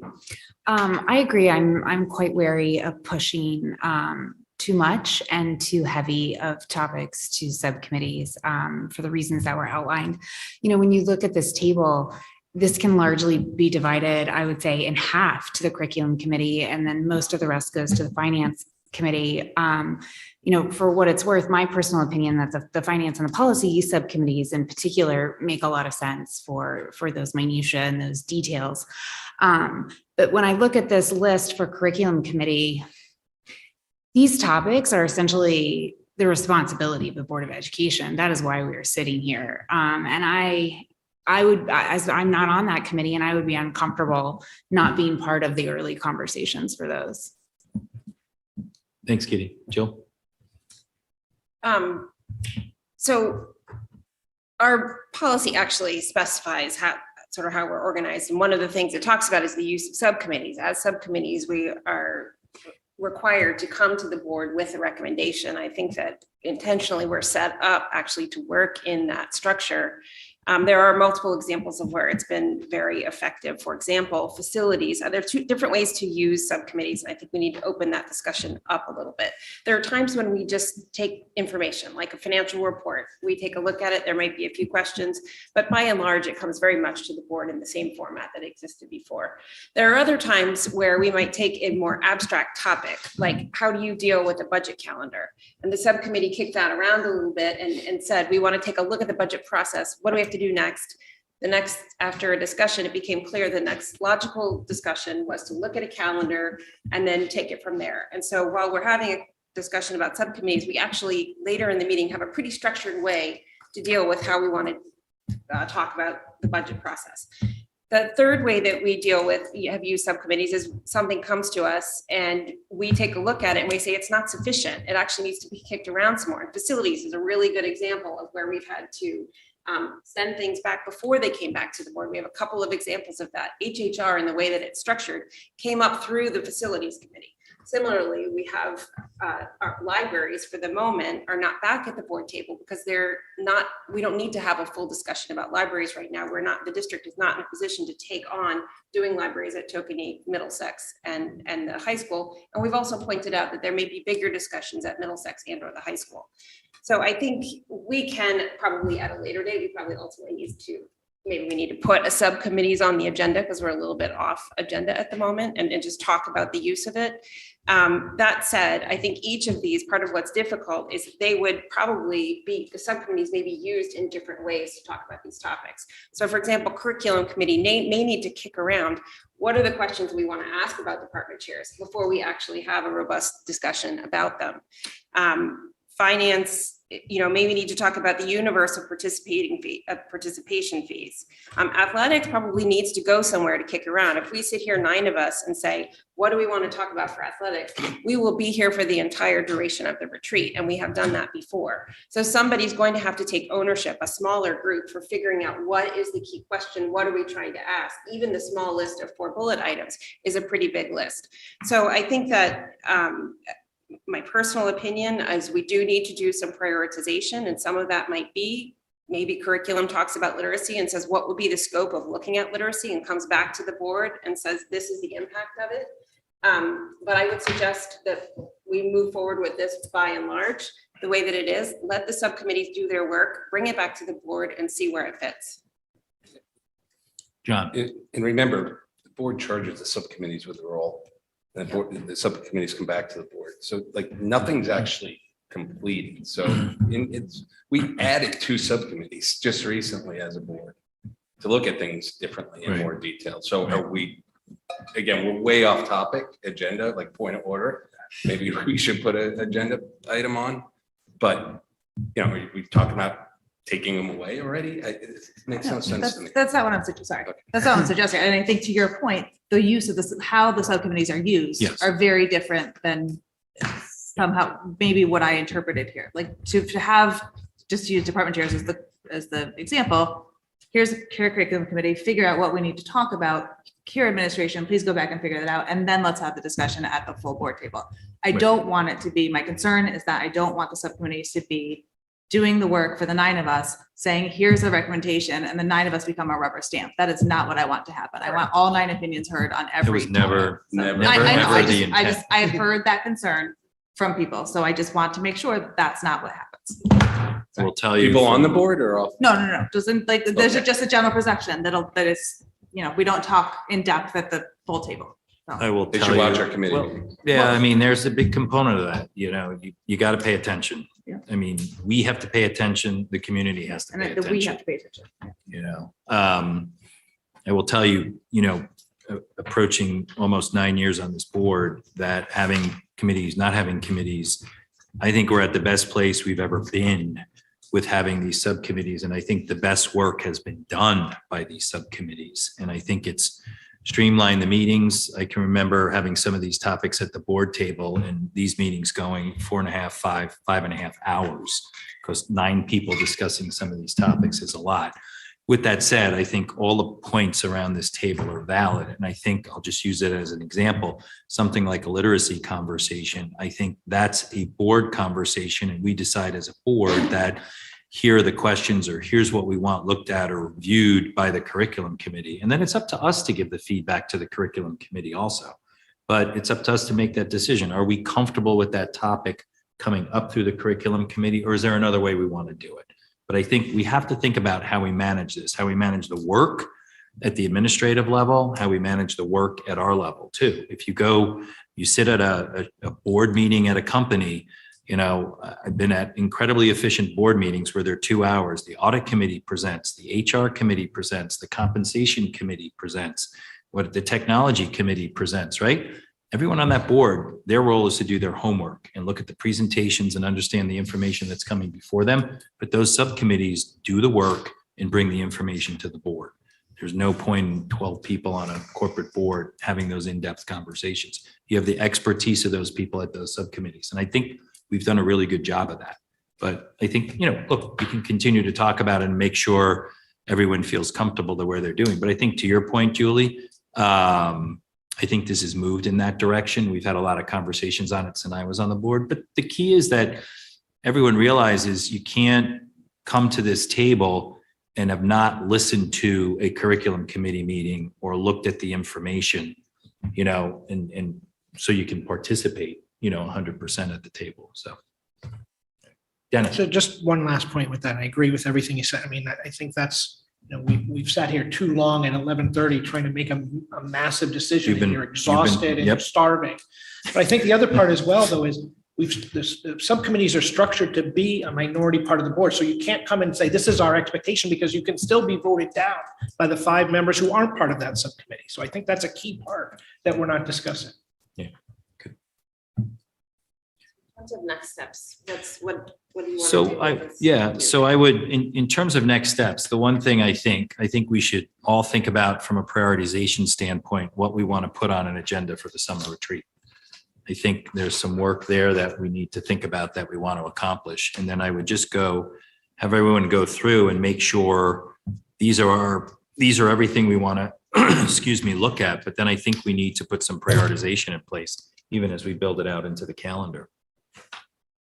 So next meeting, potentially come with some Yeah. prioritization ideas. Yeah, and I'd like to start to build out a draft of what we want to tackle. I mean, we've done a good job the last couple of times at the summer retreat is actually making some decisions and tackling some topics, putting some stuff to rest that have been kind of dangling out there for a while. I do think that we as a board need to come to some decision, and I appreciate Dr. Adley, what you brought to the table with the SEAC and the FCAC, but that is a component of it. So we have to decide, number one, if we want to tackle the big picture, all right? And then I've said it before, I think that's beyond the administration and beyond this board in terms of tackling that, whether it's a consultant or an advisor or facilitator or something like that. But if we want a holistic look at that, Dennis and I have been through this 3 times or 3.5 or 4 times on the athletic conversation. Personally, I don't want to go through it again unless we do it and we do it right and we do it from a consultative standpoint. And if we need dollars and resources to do it, but then we have to decide what's the outcome we're looking for and what are the actionable items that we're looking to accomplish. And I think we have bits and pieces of them in here, but I'll pause there. I just want to know what it is, and that's the thing that I've struggled since being on the board for 4 years. No one knows what it is. So. Yeah. And I think, Jill, you said this well. We talk about equity, we talk about equality. They're 2 very different things. Equality, I think, is kids having the opportunity to participate. Equity, thank you, to participate in all these sports and theater and music and stuff like that. And then the dollars and cents are kind of a separate topic too. So go ahead. The one thing I note on here is we have clubs and councils, unified sports coming to finance. I'm not sure that could go to finance in terms of what is the financial, but I think there's a non-financial component. Yep. Okay. Unified Sports is a SEAC, right? It's not a club. It's, I don't think it's under, is it under SEAC? Rusty? it's under No. SEAC. It is. Yeah, so that's probably not in the right. I thought it was place. under Shirley, Unified Sports. I think we lumped it there just for convenience, but you're right, it's Yeah, I not. mean, if we're talking to SEAC and we're looking at athletic, having a conversation with them about that, we should include unified Yeah. sports. So Alan will build an agenda item on this, but I would ask the board to prioritize what they want to look at from a retreat standpoint. And it could be a discussion around how we're going to look at this and how we're potentially going to organize around it and what are the questions we want to answer around that.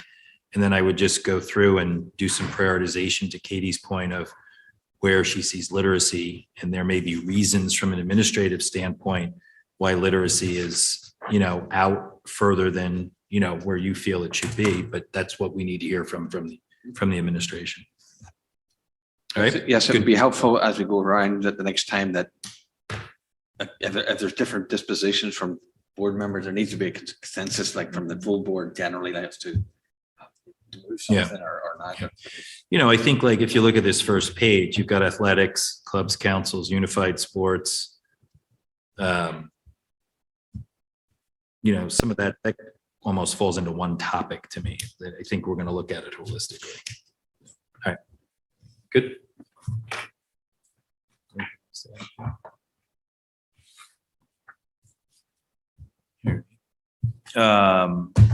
We will go on to discussion on March 2022. What do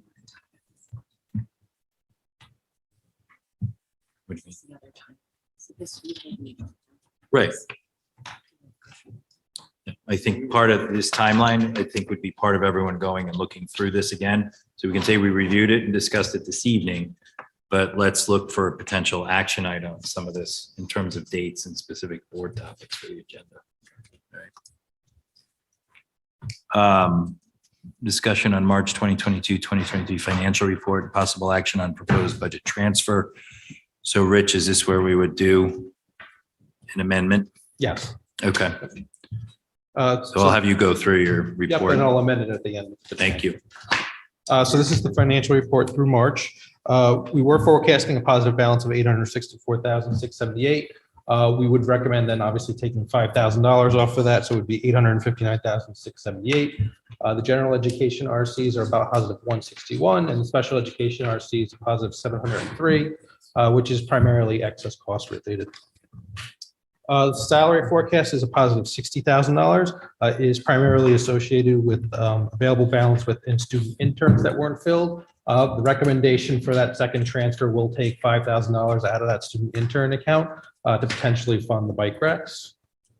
Moving to operating, it is a positive $5,465. We do have a positive $2,500 for the adult ed cooperative with Stanford, and then a small savings in the annual audit of $1,300. Moving to fixed, we are forecasting a positive $110,000. The bulk of that is in health insurance, relates to unused health insurance packages due to lower enrollment at the elementary schools. Equipment is forecasted at a negative $1,080. That is for the English horn. That's for a transfer today. That would be extinguished if the transfer is approved. And then revenue is a positive $689,000. The bulk of that does relate to excess cost. We were informed by the state that they are increasing our reimbursement from 70% to 73.7%, which is why you see about another $140,000 of additional revenue in this report compared to the February report. And then just other noted revenue items, ELP tuition is down about $30,000, building rentals as well. Parking fees are slightly up, gate receipts are slightly up, and then Medicaid revenue is slightly up. So while this shows one transfer, we'll have two transfers for the board to consider. The first is to fund the board's portion of the donation for the English horn for $1,080. We are recommending taking that money from the savings associated with the annual audit. And then the second transfer would be for $5,000 into improvement of sites, which is an RC12 for facilities.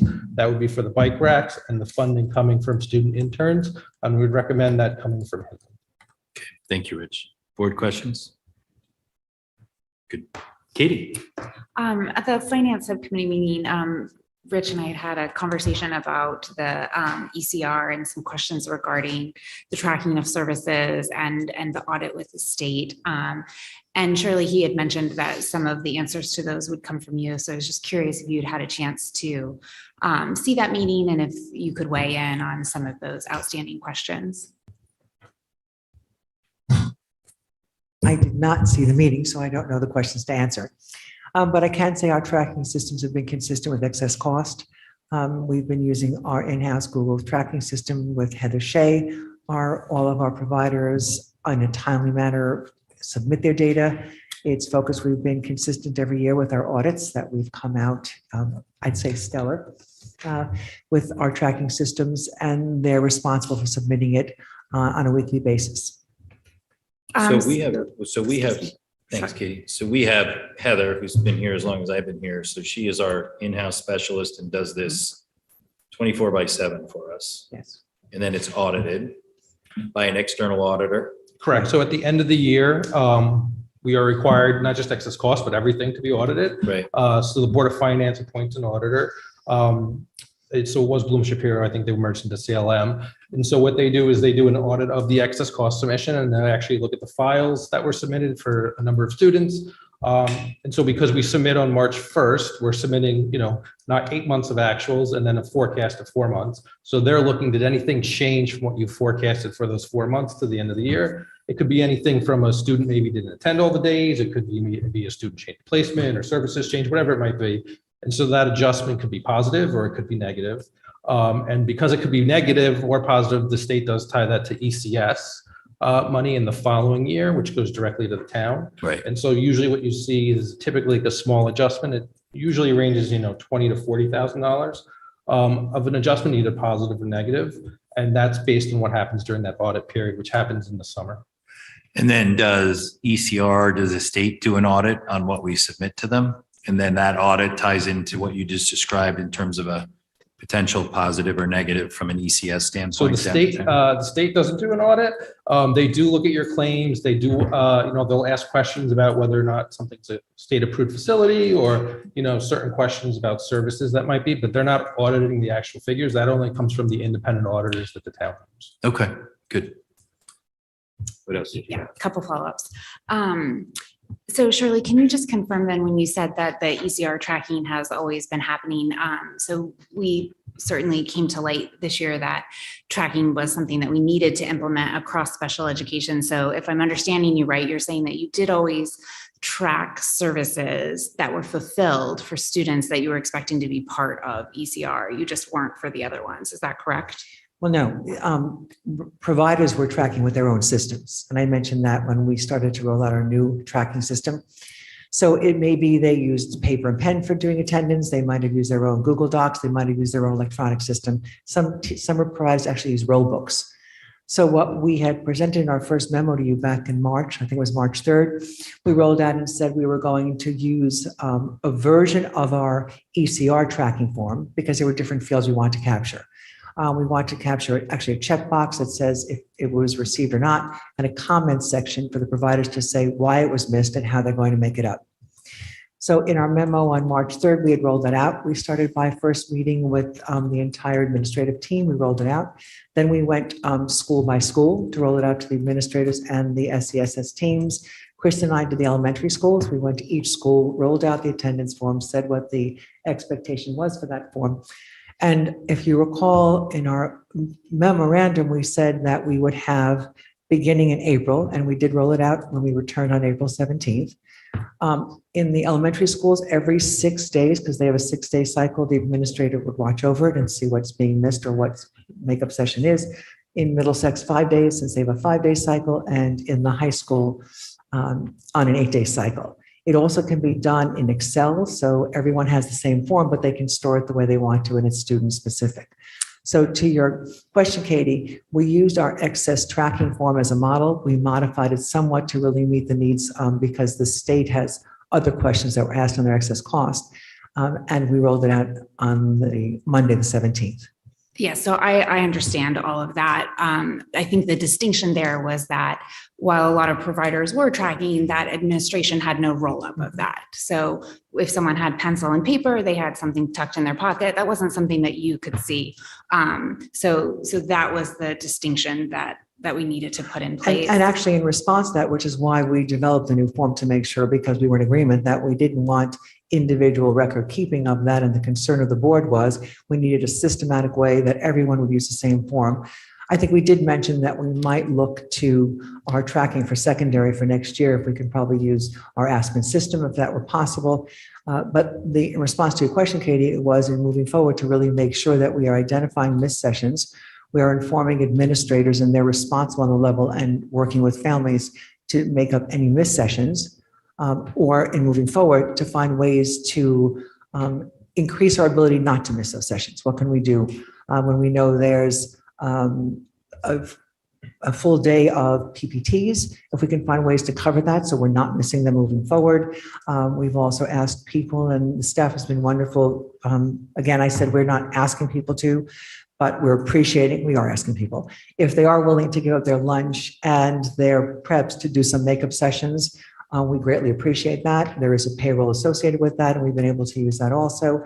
And the final one, Katie, was, if you noticed, I think we asked for 0.8 in SLPs and a 0.4 in OTs, that we're using contract services to make up many missed services that have already occurred. So a lot of what you said brings up a lot more questions, but sticking to tonight's agenda item, and perhaps I can follow up with the chairman about addressing some of those other things later. Just to this point though, everything that was submitted then you had tracked, so you did not submit anything in the actuals that included missed services, or were you submitting based on the expectation of making up? We asked all of our providers to track all their missed services up to this date and to come up and work with their administrators of how they can, working with families, make up missed sessions. We're not asking them to transfer onto the new form, though. The new form was effective April 17th. I'll just restate my question again. So in the actuals that you submitted to the state that determined what our ECR is, that the numbers that Rich has, did those include missed services that you were expecting to make up, or did you only submit services that were actually already fulfilled? ECR only submits services that are provided. Okay, thank you. There is no missed on that, yes. Yes. I just think it's important to make the distinction that the actuals are for the students that are ECR reimbursable students. Like how many students? It's not the student that gets 2 speech lessons per 6-day cycle. Like it's a very specific group of students for that gets reimbursed. With ECR. ECR reimburses for sessions that are provided. Yeah. Katie, you can give me a call or whatever offline or something, but Heather Shea lives this. I mean, she was a board member. Rich, how long has Heather Shea been doing this? I mean, I've been here 4 years and she was here before me, so. Yeah, We started, I think this is our 8th year. It might have been part of year 7. But in my time on the board, we've gotten compliments from the state on our submissions, and they're done by an outside auditor. So, but we can follow up. We also are able to track, just I don't know if Katie's aware of that, and in Heather's formatting, we track everything. Right. We track PPT meetings, we track all the services, we track content providers. Everything is captured in terms of costs for students who are receiving reimbursement for excess costs. That's our responsibility. Yes, good. Jill? No, that's okay. Good. All right. So we will move forward. May I have a motion to approve the proposed budget March transfers as outlined by Rich Riddle? Dennis. Second. John, all those in favor? That is unanimous. Thank you. That was So we'll move on quickly to discussion of draft budget process.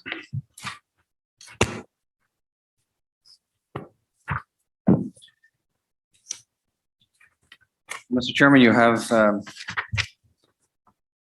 draft budget calendar that was reviewed by the Finance Committee. The first step, administration brought this forward in terms of looking at the process we currently have, bringing it forward a little bit in some cases, adding a few steps along the way for efficiency purposes or otherwise. And we're happy to relatively talk through the main components of this. If you want us just to go through it, we could do that. All right. John, you want to? Yeah, I was just gonna, for those that might not have watched the committee meeting, the primary goals of this were to reorganize the meeting calendar. So what we discussed earlier, the goals and objectives, the new initiatives are discussed earlier in the process. So we don't do that in the budget meeting.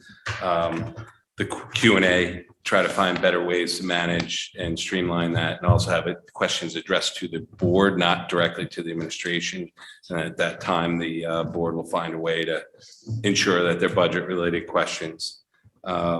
We totally want the interactive dialogue. I think I said it 3 or 4 times that this year's input from the community as well as our government partners is crucial to where we came out in the budget process. So we're not trying to stifle that, but we're trying to properly order that, give the board time to review the superintendent's budget and then the 5-year budget process. So, the calendar that you got, I'll just highlight a couple dates and things that we modified or highlighted during the committee meeting. The tour of schools was earlier. I think that was a consensus by everybody. Let's see that earlier. So we're seeing what we're approving. There was some discussion of when we would publish the superintendent's proposed budget that's set for December 21st. It becomes a public document as confirmed when it's released to us. So we had some discussion whether or not it was appropriate to just post it on the website at that point. I think we weighed in favor of that if I read the consensus. So everybody gets it on December 21st. In online version, and you can see who gets it in hard version. So we have a lead on the hard version as a board, but everybody can read it over their Christmas break if they wish. The other thing was saving trees. We're just Rich and Alan, we're gonna create an opt-in process for anybody off that doesn't sit on the Board of Education or cabinet, and some select others, but this way. And then Katie's idea was also to, when you post it, to have chapters posted. So you can, if you wish, just go directly to that chapter or RC, I should say, not chapter, and then print it. And they do the town plan and conservation development like that. So that should be easy. There was January 12, 2024, which, we want kind of a submission date for all questions that haven't been asked verbally. Just so we have some time to go through them as a board and ensure that they're all budget related questions. And then culminate kind of all the Q&A from our government partners on January 18th with a special board meeting. And the way I kind of envision it is while the budget's in our hands, people come to us in our meetings. And then when it goes to the Board of Finance, if they need administration and or the chair, anybody else, they can go to the Board of Finance meeting, same thing with the RTM, but just kind of better organize the structure, who goes where at what time. I think no, nothing else really changed there. And, the public hearing is kind of the same place, and the ad cut night, the proposal is in this roughly the same place, as well as the final ad cut night. And then the March 19, 2024, I think there was a special Board of Education meeting added, and that would be, if needed, another kind of joint meeting to discuss, whether or not there were any outstanding questions. Yes. So I think those are kind of the key highlights. If I missed any, my committee members can tell me. But Thank you, John. Thanks for all the work. And I think this is a good kind of straw man. I think the goal here was, how can we make this process a little more efficient? It takes an inordinate amount of time from the administration and the principals to put this budget together, again, over and above the day job of educating our students. I think to me, the key has always been, number one, the distribution of the budget book, the superintendent's budget book, and everyone's interested in getting that. And then always the Super Saturday component of it. So, and I think, we talk about communication, and to me, as I've thought through this and had some conversations with folks, I think the key to everyone understanding is that Super Saturday, that's the superintendent's proposed budget to the Board of Ed. And it's really our working day to hear from the administration about their budget, the numbers. You know, there's been a lead up to this in terms of proposals or additions to staff and all those conversations we want to happen in the fall. So that we talk about the impacts to the budget by some of that stuff we're looking at supporting or that the administration is bringing forward. So again, it's not to sideline anyone from providing feedback, but I think the key is that our partners in RTM Education, RTM F&B, and Board of Finance, in a way, I'll say it's like, let us do the work around the proposed budget from the superintendent. All right, because I think then that educates the questions that our partners in RTM Education and RTM F&B and the Board of Finance may ask or not ask, depending on how they see the work proceed until it moves to a Board of Ed budget. So I think that to me is a real something I think we have to continue to think about. And I think it cuts down on, you know, the amount of questions. And those questions take a lot of time. I think the process and our commitment is really to RTM Education, RTM F&B, you know, through the process and Board of Finance, and then ultimately to the RTM. So, and again, I think in my time, I think the process has gotten better. You know, the partnership with Jack and Ed, and I spoke to them this week. They're all about how do we streamline this? How do we save time that people are spending at additional meetings at the night, whether it's leadership from the board or leadership from the administration. So I'll pause there. Katie. Sorry, Katie. No, I think this is going to be refined when we put the final budget calendar. Yes. This was again done now while everything was fresh in our mind, but Yep. you know, as we approach the next budget calendar. Yeah. And the next chair and how they handle each meeting and schedule it with that administration or the chair at the time, you know. Yeah, well, I think too, you know, and I worked with Ed and Jack on that and even Jim Palin, and I think it's got to be emphasized on a go forward basis. You know, I've gone back and looked at those questions, and a huge percentage of those questions have nothing to do with the budget. So it's not a time to catch up on everything that's gone on over the course of the last year or ask your individual or personalized questions.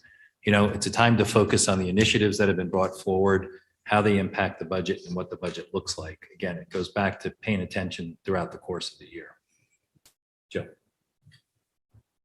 Related to what you're saying, I think the other reason that we brought it forward at this time is because the previous agenda item where we looked at that calendar, we're trying to move a lot of our policy and program work earlier in the year. So that means that a lot of the questions that we received during the budgetary season actually will be much more appropriate starting June 27th when we look at our goals and objectives, maybe before that, but certainly when we look at our goals and objectives and then talk about new initiatives through the year. So we wanted all of our partners to understand that because we're shifting the work earlier, that programmatic policy work earlier, that those types of questions would be better served earlier in the year alongside that work, and that they may need to attend differently. So just to your point of wanting to make sure that feedback exists, but that the work of the budget season should be much more budgetary and financial in nature in terms of how those things fit in. I think, Katie, I might have jumped in front of you. Katie. Just a small point, and John, I know you and I had talked about this before too, but under February 27th, it lists the BOE approved printed budget books for the board and for the cabinet. And I think John and I, at a minimum, felt very similarly that we certainly didn't need them printed. So maybe that can be an opt-in as well. Yeah, good point. Let's go green. Julie. I was curious if our partners, committees and board partners had any requests or suggestions from their standpoint that would make it easier for them to work with us this way better. So I sent 3 emails. We did, I know our chair talked to Jack and Ed. I spoke to Jack and Ed. Jack was at our meeting, but I did not receive any emails from anybody or comments from anybody. Oh, and Jim threw an email that you guys also had. Yep. So I think they'll continue as we go through the process and fine tune it. I know there's upcoming RTM Ed and RTM F&B meetings coming forward, and I've always offered for us to participate in those meetings. So, but I think they're allowing us, it is on the agenda for RTM education, and I spoke to Ed about that. I thought it was somewhat premature as we're still thinking through this process, but I think, in my conversation with him, he felt it was a good point in time to hear from his committee any of their thoughts as we've gone through this process. And so we'll continue to do it that way. Katie. And just in case anyone else didn't watch the finance committee meeting, it is worth noting at this table as well that it was reinforced that the board appreciates public comment and that will still be a component as well, that the community constituents beyond just the elected ones will have an opportunity to weigh in. I did get a text last week from someone attending the high school PTO meeting, and they texted me, they said the conversation is that we're eliminating public comment during the budget process. So I love how stuff is taken out of context and thrown around social media and brought up. But I, responded quickly and said that is not the case. So thank you, Katie, for reinforcing that. Sarah. Thank you. Food for thought, not for tonight, but we all need to kind of chew on. So we're receiving these questions, not the administration. Who filters? How do we filter? What does that process look like? I think we need to think about what that looks like. Yeah.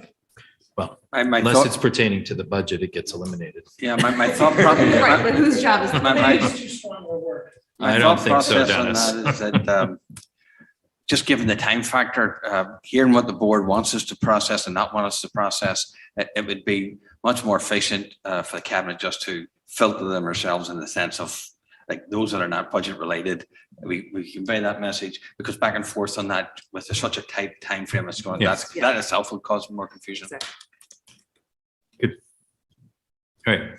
So further discussion on that. So is this the goal here to come to a No, I mean, this is kind of the direction we're headed in? Direction we're headed Right. in, what we pulled together from the finance good. committee So we'll meeting. hear from our- Ultimately, you're going to use it Yeah. for the budget calendar Right. next I'm year. just going to say we've got a budget calendar approval in here in the fall, and then we'll get feedback from the RTM subcommittees. Yeah, so I Board think of we're kind Finance. of done with it for now until budget, with Good. input until we get the budget calendar. But good work. Thank you very much. We'll move on quickly to first reading and discussion of proposed revisions to Board of Education policies. 2700, policy regarding retention of electronic records and information, 3125, purchasing, 3150, school activity funds, 4111, non-discrimination, 4118, policy regarding prohibition of sexual discrimination and sexual harassment in the workplace, personnel, 4025, reports of suspected abuse or neglect of children or reports of sexual assault of students by school employees, 4050, reports of suspected abuse or neglect of adults with intellectual disability or autism spectrum disorder, 4075, alcohol, tobacco, and drug-free workplace, 4450, policy regarding employees in Section 504 of the Rehabilitation Act of 1973 and Title II of the Americans with Disabilities Act of 1990, in parentheses, new policy. So I'll turn that over to Marge and Dave. So Duke, we met at the policy subcommittee on the 21st. Marge was kind enough to walk through each of these items in detail. The 8 of these are either modifications of repeal and replace based on statutory changes from Shipman and Goodman recommended by their model policy, or stylistic changes, except for the final policy, which is new. Again, that's a statutory change. She prepared a memo, which also outlines the purpose for all of these changes, including everybody's board packet as a red line of these changes. Would kindly request that everyone take a review if anyone has any questions for Marge or myself, and we will hopefully see these for a second reading at the next board meeting. Good. Thank you. Always a lot of work on the policy side. Thank you, Marge. Dave, Jill. I had one question about the update to the purchasing policy. It specifies a relationship between ourselves and town in an instance where they provide a good or service that is less expensive than what we did. Can you talk about the impact on our work? Sure. So we already share the same accounting system, Munis, which does payroll, and accounts payable, which the policy references. We also already share the same insurance policy. We share KERMA for our workers' comp, general liability, auto, property. And then in most instances, things like paving a service, we usually try to piggyback off Public's work if possible. So a lot of the stuff is already really in place and has been in place for a while. Thank you. Thank you. All right, so this will come back for further review and approval. All right, good. Marge, anything you want to state on the personnel report? Right, so for those of you who know Chris Skaggs, you know he's too young to retire. He's moving out of the area, so he's just resigning. Okay, all right, good. We'll move on. We have one action item here. Action on non-renewal of certified staff working under one-year contracts, long-term substitutes, and permanent building substitutes. Dr. Dudley? Yeah, Mr. Chairman, yes, sir.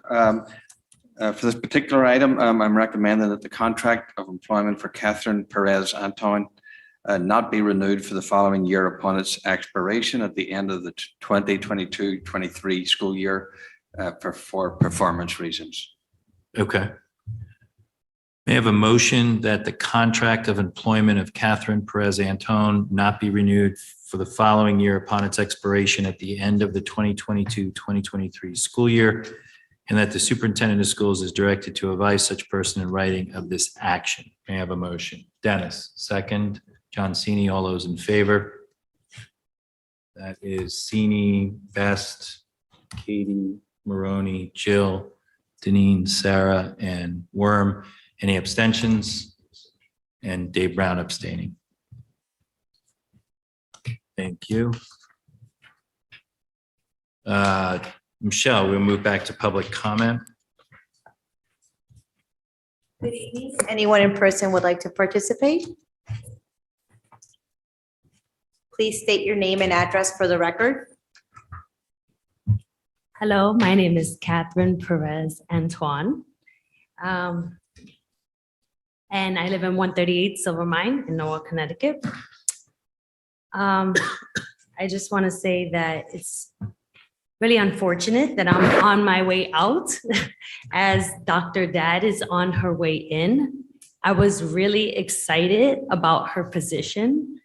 During our meeting on Friday, we had a mindfulness reflection sheet. We did a DBT activity together where all the members, all the psychologists and social workers were asked to look at the roles or highlight a success of something that happened at the workplace, the thorn or the challenge and experience that we had that we can use more support with. And then the bud, which were the new ideas of something that we're looking to forward to and understanding more.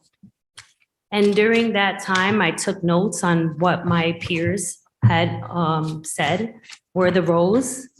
One of the things that I shared was that coming from New York City Public Schools, I never thought that an IEP could truly be individualized. And I have to say, you guys rocked it. I mean, it's really amazing to see how all the data that is collected on the students' performance is used to inform decisions to meeting children's needs. So I'm very proud to be part of that for even if it's only a few months. I also noticed that here in Darien, all the staff are really genuinely hardworking. Again, coming from New York City Department of Education, often you just have a handful of people that are basically carrying the school on their back. Everybody else is, just burnt out and kind of gave up. And it's really nice to be part of a team where everybody's really working together and everybody's putting in the extra time, extra hours, giving up lunches, giving up preps, staying after school, coming in early so that we can meet the kids, the needs of the kids. And I think we're all happy to do it. And the other thing is that I feel like everyone really genuinely cares about the mental health and welfare of all the students. So again, I'm grateful for that experience. Some of the thorns that we identified, and again, this is not just myself, this is also my colleagues, is the lack of adequate support, staffing, training for mental health staff members. So that includes the guidance counselors, the school psychologists, and the social workers. The unrealistic expectations, timelines, and workload. In the 5 months, I just made 6 months that I was working there, I did over 150 meetings. I tested 25 kids. That includes children with 504s. Thank you. You're at time. Thank you. Oh, thank you. Any other public comment? Michelle, anyone online? If anyone online would like to participate in public comment, please use the raised hand icon. There are no raised hands at this time. Thank you. May I have a motion to adjourn? Mr. Sini, second by Mr. Maroney. All those in favor?